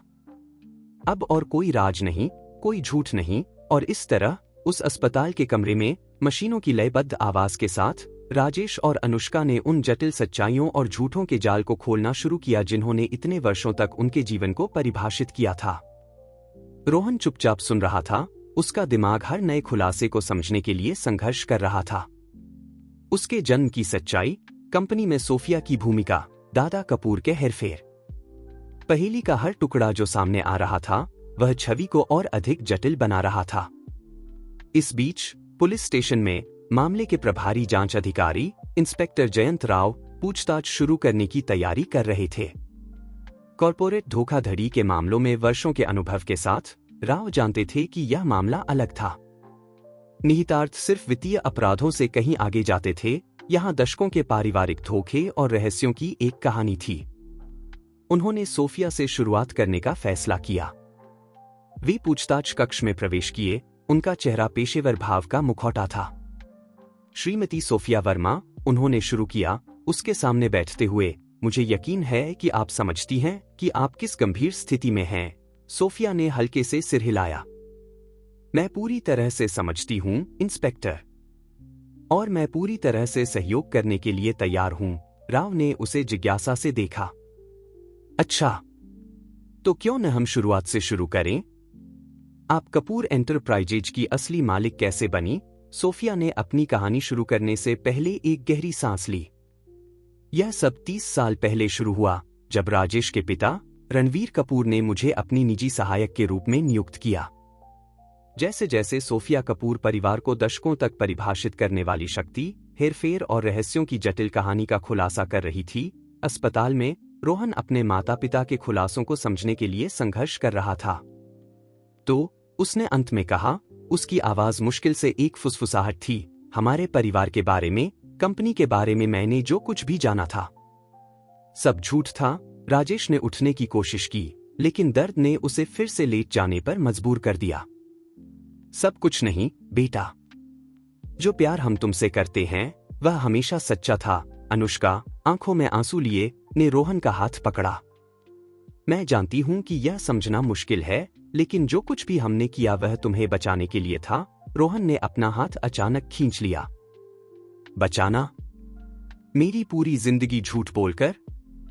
मुझे मेरी पहचान, मेरा जीवन छीनकर?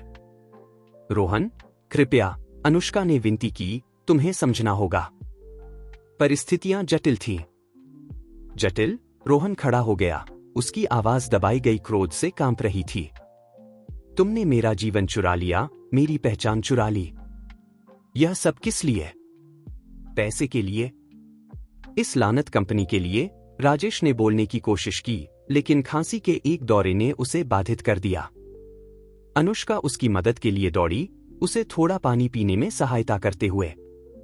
बेटा, राजेश ने कहा जब वह बोल सका, मैं जानता हूं कि तुम गुस्से में हो और तुम्हें पूरा अधिकार है, लेकिन कृपया हमें सब कुछ समझाने दो। रोहन ने अपने माता पिता को देखा, दो ऐसे लोग जो अब उसके लिए अजनबी लग रहे थे। और क्या समझाना बाकी है? तुमने मुझसे झूठ बोला, तुमने मुझे एक झूठ जीने पर मजबूर किया। सच्चाई उससे कहीं अधिक जटिल है जो तुम सोच रहे हो, अनुष्का ने हस्तक्षेप किया। तुम्हारे दादा रणवीर कपूर, वे। लेकिन इससे पहले कि अनुष्का जारी रख सकती, कमरे का दरवाजा अचानक खुल गया। इंस्पेक्टर राव ने प्रवेश किया, उनके पीछे दो अधिकारी थे। माफ करें कि मैंने बाधा डाली, राव ने कहा, उनकी आवाज दृढ़ लेकिन करुणा से रहित नहीं थी, लेकिन मुझे श्रीमती अनुष्का कपूर से बात करने की जरूरत है। और आप, श्री कपूर, उन्होंने राजेश की ओर देखते हुए जोड़ा, जैसे ही डॉक्टर आपको मंजूरी देंगे, आपको भी बयान देने के लिए हमारे साथ आना होगा। अनुष्का ने चिंता से राजेश को देखा इससे पहले कि वह रोहन की ओर मुड़ी। बेटा, मैं। लेकिन रोहन पहले ही मुड़ चुका था, अपनी मां की आंखों में देखने में असमर्थ। जाओ, उसने कहा, उसकी आवाज मुश्किल से एक फुसफुसाहट थी। तुमने पहले ही बहुत कुछ कह दिया है। भारी दिल के साथ अनुष्का ने इंस्पेक्टर राव का अनुसरण किया और कमरे से बाहर निकल गई, रोहन को राजेश के साथ अकेला छोड़ते हुए। जो सन्नाटा छाया वह कान फाड़ने वाला था। पिता और पुत्र, रक्त से जुड़े लेकिन वर्षों के झूठ से अलग हुए, एक दूसरे को देख रहे थे, प्रत्येक अपने आंतरिक शैतानों से जूझ रहा था। इस बीच पुलिस स्टेशन में सोफिया अपनी कहानी जारी रखे हुए थी, इंस्पेक्टर राव को और अधिक आश्चर्यचकित करते हुए। रणवीर कपूर वह सम्मानित व्यवसायी नहीं थे जो सभी सोचते थे, सोफिया ने समझाया। उनके संगठित अपराध से संबंध थे, वे कंपनी का इस्तेमाल पैसे को वैध बनाने के लिए करते थे। मैंने यह सब संयोग से खोज लिया। और आपने उस जानकारी के साथ क्या किया? राव ने पूछा, रुचि से आगे झुकते हुए। सोफिया ने कड़वाहट से मुस्कुराया। वही जो कोई भी महत्वाकांक्षी युवा महिला करती। मैंने इसका इस्तेमाल सौदेबाजी के लिए किया। रणवीर कपूर ने मुझे मेरी चुप्पी के बदले कंपनी का एक हिस्सा दिया। समय के साथ वह हिस्सा बहुमत में बदल गया। और राजेश कपूर? उन्हें इस सब के बारे में क्या पता था? शुरुआत में कुछ नहीं, सोफिया ने जवाब दिया। रणवीर ने उसे इससे दूर रखा। लेकिन जब वे बीमार पड़े तो उन्होंने मुझसे राजेश की रक्षा करने, उसका मार्गदर्शन करने को कहा। और मैंने किया, अपने तरीके से। एक अन्य पूछताछ कक्ष में प्रिया अपने सवालों का सामना कर रही थी। उसे असाइन किए गए जांच अधिकारी, एक मध्यम आयु की महिला जिसका नाम इंस्पेक्टर नीता शर्मा था, उसे जिज्ञासा और संदेह के मिश्रण से देख रही थी। कुमारी प्रिया मेहता, इंस्पेक्टर शर्मा ने शुरू किया, आप दावा करती हैं कि आपने रोहन की फिजियोथेरेपिस्ट के रूप में अपने समय के दौरान कपूर परिवार के बारे में सच्चाई की खोज की। आप ठीक कैसे इस जानकारी तक पहुंची? प्रिया ने जवाब देने से पहले एक गहरी सांस ली। शुरुआत में यह सिर्फ शक था। मैं चीजें देख रही थी, रोहन की स्थिति में असंगतियां। फिर एक दिन मैंने उसे देखा। मैंने उसे चलते देखा जब उसे लगा कि कोई नहीं देख रहा है। और आपने इसकी तुरंत रिपोर्ट क्यों नहीं की? मैं उससे प्यार कर बैठी, प्रिया ने स्वीकार किया, नीचे देखते हुए। मैं उसकी रक्षा करना चाहती थी, लेकिन जितना अधिक मैंने जांच की, उतना ही मुझे एहसास हुआ कि रोहन भी इस सब में एक पीड़ित था। जब पुलिस स्टेशन में पूछताछ जारी थी, अस्पताल में, रोहन ने आखिरकार सन्नाटा तोड़ा। वे सभी थेरेपी सत्र, वे सभी साल नाटक करते हुए। क्यों पापा? आपने मुझे वह झूठ क्यों जीने दिया? राजेश ने अपनी आंखें बंद कर लीं, अपने पिछले निर्णयों के बोझ से दबा हुआ। शुरुआत में यह तुम्हारी सुरक्षा के लिए था। तुम्हारे दादा, उनके खतरनाक दुश्मन थे। हमने सोचा कि अगर हम तुम्हें सार्वजनिक दृष्टि से दूर रखेंगे तो तुम सुरक्षित रहोगे। और बाद में, जब दादा की मृत्यु हो गई, बाद में, राजेश ने रुककर सही शब्द खोजने की कोशिश की। बाद में यह डर था।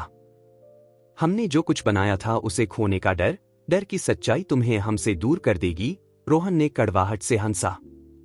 खैर, लगता है कि वह डर किसी भी तरह सच हो गया। उसी पल रोहन के फोन पर एक संदेश आया। यह प्रिया से था, मुझे सब कुछ के लिए माफ करना। हमें बात करने की जरूरत है। यह महत्वपूर्ण है। रोहन ने संदेश को देखा, फिर अपने पिता को। उसका पूरा जीवन एक परिष्कृत झूठ रहा था, और अब जब वह आखिरकार सच्चाई के करीब होने का विश्वास कर रहा था, उसे लगा कि और भी रहस्य खुलने बाकी थे। मुझे जाना होगा, उसने कहा, दरवाजे की ओर बढ़ते हुए। रोहन, कृपया, राजेश ने पुकारा, उसकी आवाज भावना से टूट रही थी। मेरी तरह गलतियां मत करो। अहंकार और डर को उन लोगों से दूर न होने दो जो तुमसे प्यार करते हैं। रोहन दरवाजे पर रुक गया, मुड़े बिना। प्यार? मुझे नहीं पता कि मैंने कभी इस परिवार में उस शब्द का सच्चा अर्थ जाना या नहीं। और इसके साथ वह कमरे से बाहर निकल गया, राजेश को अपने पछतावे और मशीनों की निरंतर बीप के साथ अकेला छोड़ दिया। जैसे जैसे रोहन पुलिस स्टेशन की ओर बढ़ रहा था, पूरी सच्चाई जानने के लिए दृढ़ संकल्पित, इंस्पेक्टर राव के कार्यालय में एक नया जानकारी का टुकड़ा मामले के पूरे परिदृश्य को बदलने की धमकी दे रहा था।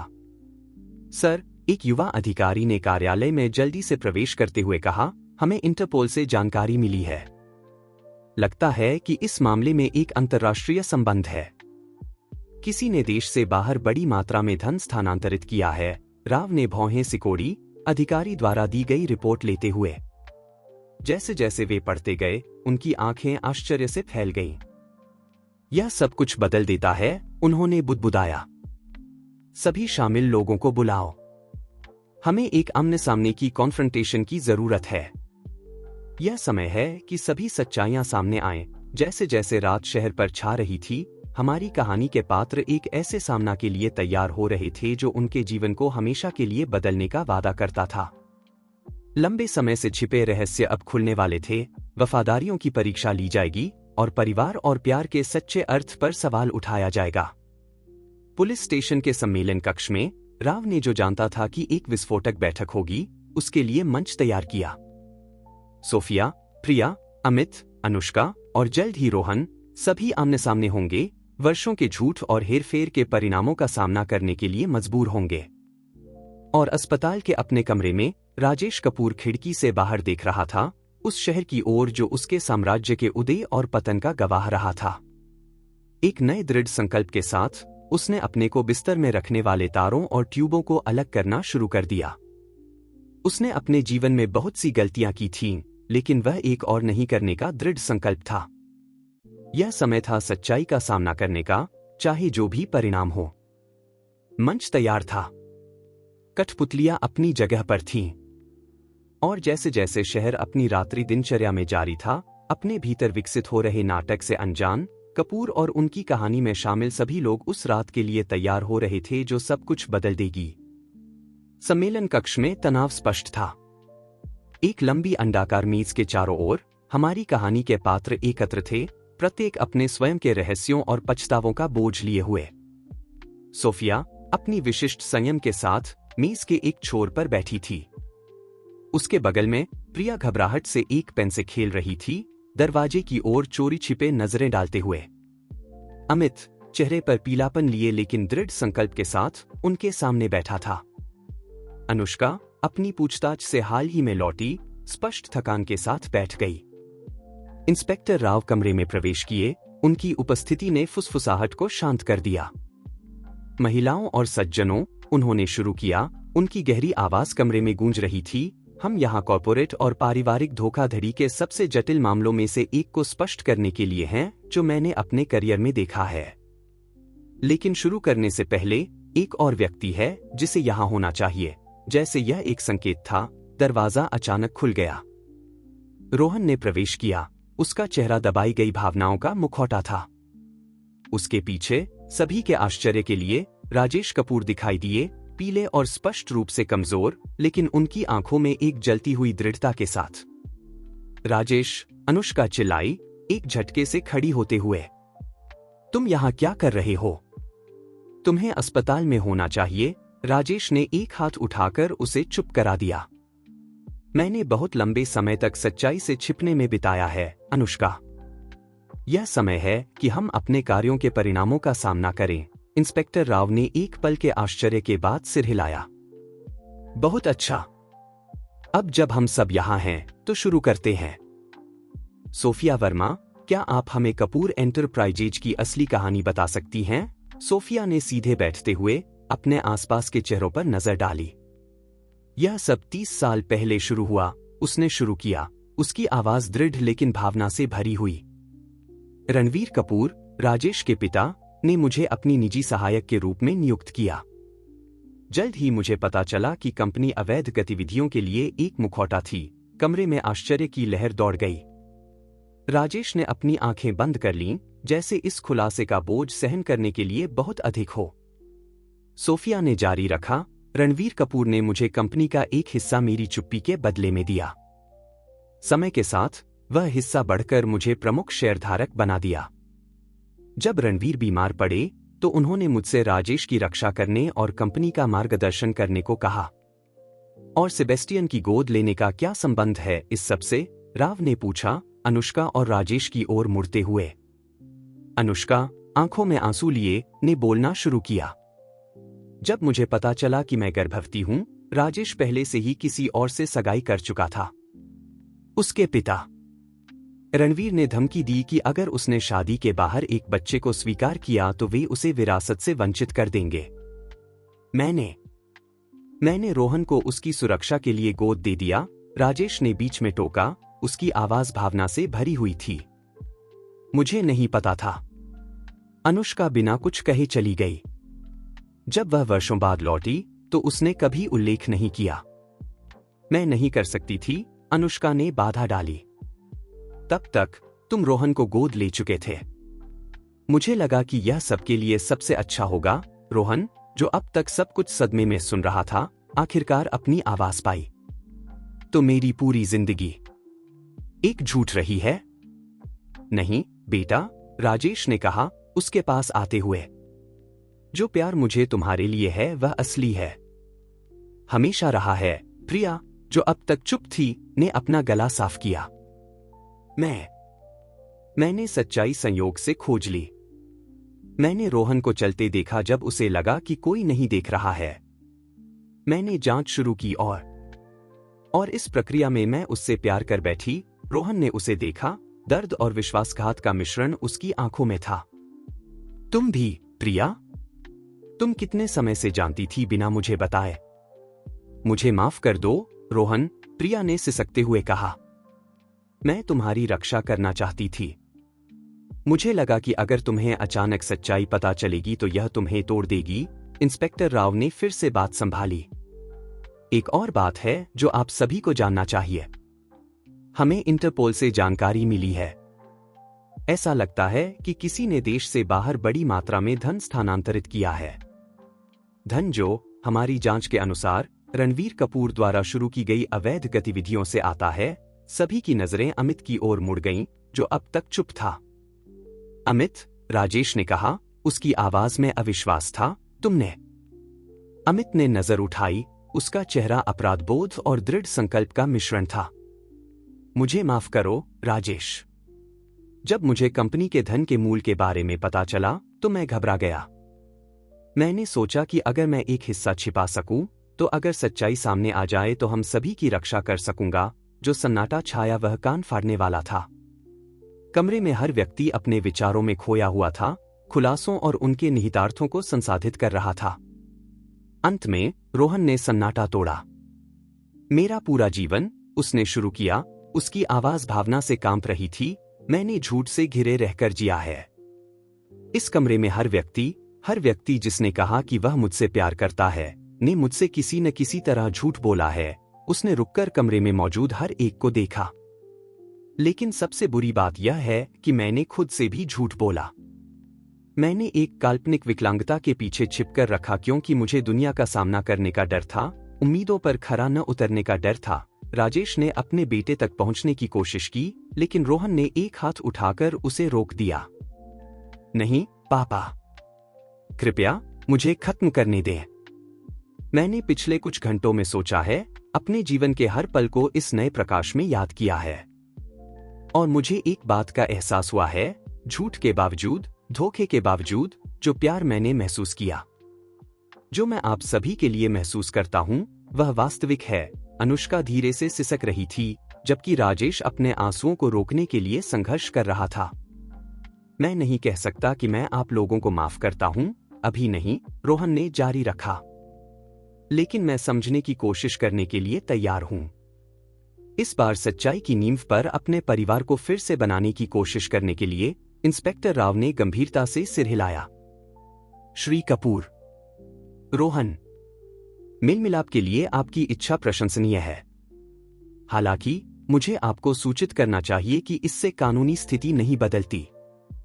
गंभीर अपराध हैं जिनका जवाब देना होगा। सोफिया खड़ी हो गई। इंस्पेक्टर, मैं कंपनी की अवैध गतिविधियों के लिए पूरी जिम्मेदारी लेती हूं। मैं ही थी जिसने उन्हें जारी रखने की अनुमति दी, जिसने इन सभी वर्षों तक उन्हें छिपाया। नहीं सोफिया, राजेश ने बीच में टोका। मैं तुम्हें अकेले इसका बोझ नहीं उठाने दे सकता। मैं भी जिम्मेदार हूं। मैं जानता था। नहीं सोफिया, राजेश ने बीच में टोका। मैं तुम्हें अकेले इसका बोझ नहीं उठाने दे सकता। मैं भी जिम्मेदार हूं। मैं जानता था, या कम से कम शक करता था, मेरे पिता के पैसे के स्रोत के बारे में। मैंने चुना कि मैं दूसरी तरफ देखूं। अमित भी खड़ा हो गया। और मैं धन के दुरुपयोग और सबूत छिपाने का प्रयास करने का दोषी हूं।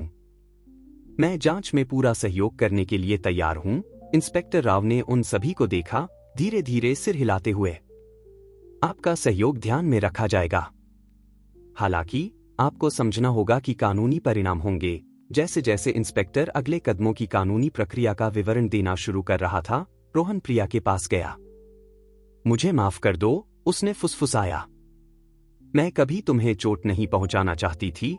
रोहन ने धीरे से उसका हाथ पकड़ा। मैं जानता हूं, हम सभी ने गलतियां की हैं, लेकिन शायद इस सब से हम कुछ नया बना सकते हैं, कुछ ईमानदार। कमरे के दूसरे छोर पर अनुष्का और राजेश एक दूसरे को पछतावे और उम्मीद से भरी नजरों से देख रहे थे। क्या तुम्हें लगता है कि वह कभी हमें माफ कर पाएगा? अनुष्का ने धीमे से पूछा। राजेश ने उसका हाथ पकड़ा। मुझे नहीं पता, लेकिन बहुत लंबे समय में पहली बार मुझे उम्मीद है। जैसे जैसे बैठक समाप्त हो रही थी और अधिकारी आरोपियों को प्रसंस्करण करना शुरू कर रहे थे, कमरे में बदलाव की भावना थी। सच्चाई, कितनी भी दर्दनाक क्यों न हो, आखिरकार सामने आ गई थी। और इसके साथ प्रायश्चित और एक नई शुरुआत की संभावना। कुछ हफ्तों बाद एक अदालत के हॉल में सजा सुनाई जा रही थी। राजेश और सोफिया को जेल की सजा मिली, हालांकि उनके सहयोग के कारण पैरोल की संभावना के साथ। अमित को एक कम सजा का सामना करना पड़ा। लेकिन उसे सारा गबन किया हुआ पैसा लौटाना होगा। अनुष्का, हालांकि आपराधिक आरोपों का सामना नहीं कर रही थी, को सामुदायिक सेवा करनी होगी। रोहन गैलरी में बैठा सब कुछ मिश्रित भावनाओं के साथ सुन रहा था। उसके बगल में प्रिया समर्थन में उसका हाथ दबा रही थी। जब सत्र समाप्त हुआ और गार्ड दोषियों को ले जा रहे थे, रोहन अपने माता पिता के पास गया। मैं आप लोगों से मिलने आऊंगा, उसने कहा। उसकी आवाज भावना से भरी हुई थी। हमें बहुत कुछ बात करनी है, बहुत कुछ फिर से बनाना है। राजेश और अनुष्का आंखों में आंसू लिए कृतज्ञता से सिर हिलाए। पहली बार दशकों में उन्होंने महसूस किया कि उनके कंधों से एक बोझ उठ गया है। सच्चाई, कितनी भी दर्दनाक क्यों न हो, ने उन्हें मुक्त कर दिया था। जैसे जैसे रोहन अदालत से बाहर निकल रहा था, प्रिया उसके साथ थी। उसने साफ आसमान की ओर देखा। भविष्य अनिश्चित था, लेकिन पहली बार अपने जीवन में वह वास्तव में स्वतंत्र महसूस कर रहा था। स्वतंत्र होकर खुद बनने के लिए, स्वतंत्र होकर प्यार करने के लिए, स्वतंत्र होकर झूठ के बोझ के बिना जीने के लिए। कपूर परिवार की कहानी समाप्त हो गई थी, लेकिन रोहन और अन्य लोगों के लिए यह केवल एक नए अध्याय की शुरुआत थी। निस्संदेह चुनौतियों से भरा एक अध्याय, लेकिन साथ ही आशा, ईमानदारी और सच्चे प्यार की संभावना से भी भरा। जैसे जैसे जोड़ा शहर की सड़कों पर चल रहा था, अदालत और वह सब कुछ जो यह प्रतिनिधित्व करता था पीछे छोड़ते हुए, रोहन जानता था कि सब कुछ के बावजूद भविष्य उज्ज्वल था। क्योंकि अब अपने जीवन में पहली बार वह भविष्य सच्चाई की नींव पर बना था। और इस तरह सूरज क्षितिज पर डूब रहा था, आकाश को सुनहरे और गुलाबी रंगों से रंग रहा था। रोहन और प्रिया दूर चले गए, भाग्य उनके लिए जो कुछ भी लाए उसका एक साथ सामना करने के लिए तैयार। सच्चाई ने उन्हें मुक्त कर दिया था और अब केवल आगे देखना बाकी था, संभावनाओं से भरे भविष्य की ओर।